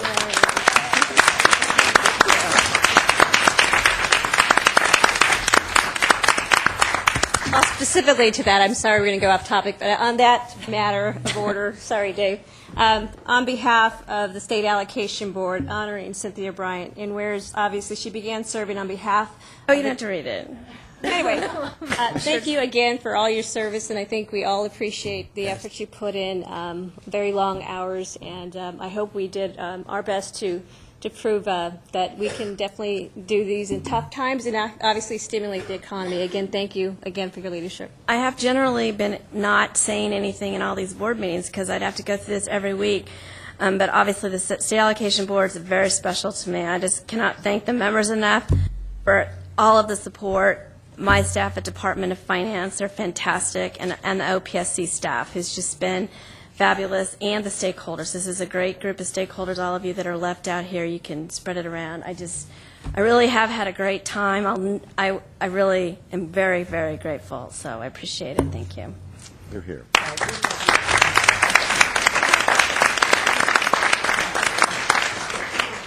And Thank you, Madam Chair, members, and I just wanted to follow the lead of the good senator and your other board members, and Lisa. Cash wants to thank you for your leadership. You took on this job in January and you stuck with it through December. There's been a lot of difficult times, and you've used humor and intelligence, and you just offer so much, and we just have to thank you. So school districts in California, I think, are better because of your leadership. thank you.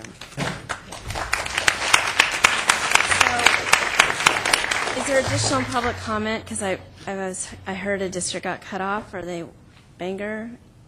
That gentleman left. Okay, well, I'll actually call that. I'll call the district because we've had a lot of interest in that, and a couple members have reached out to me, so I will talk to them. And so with that, this meeting is adjourned.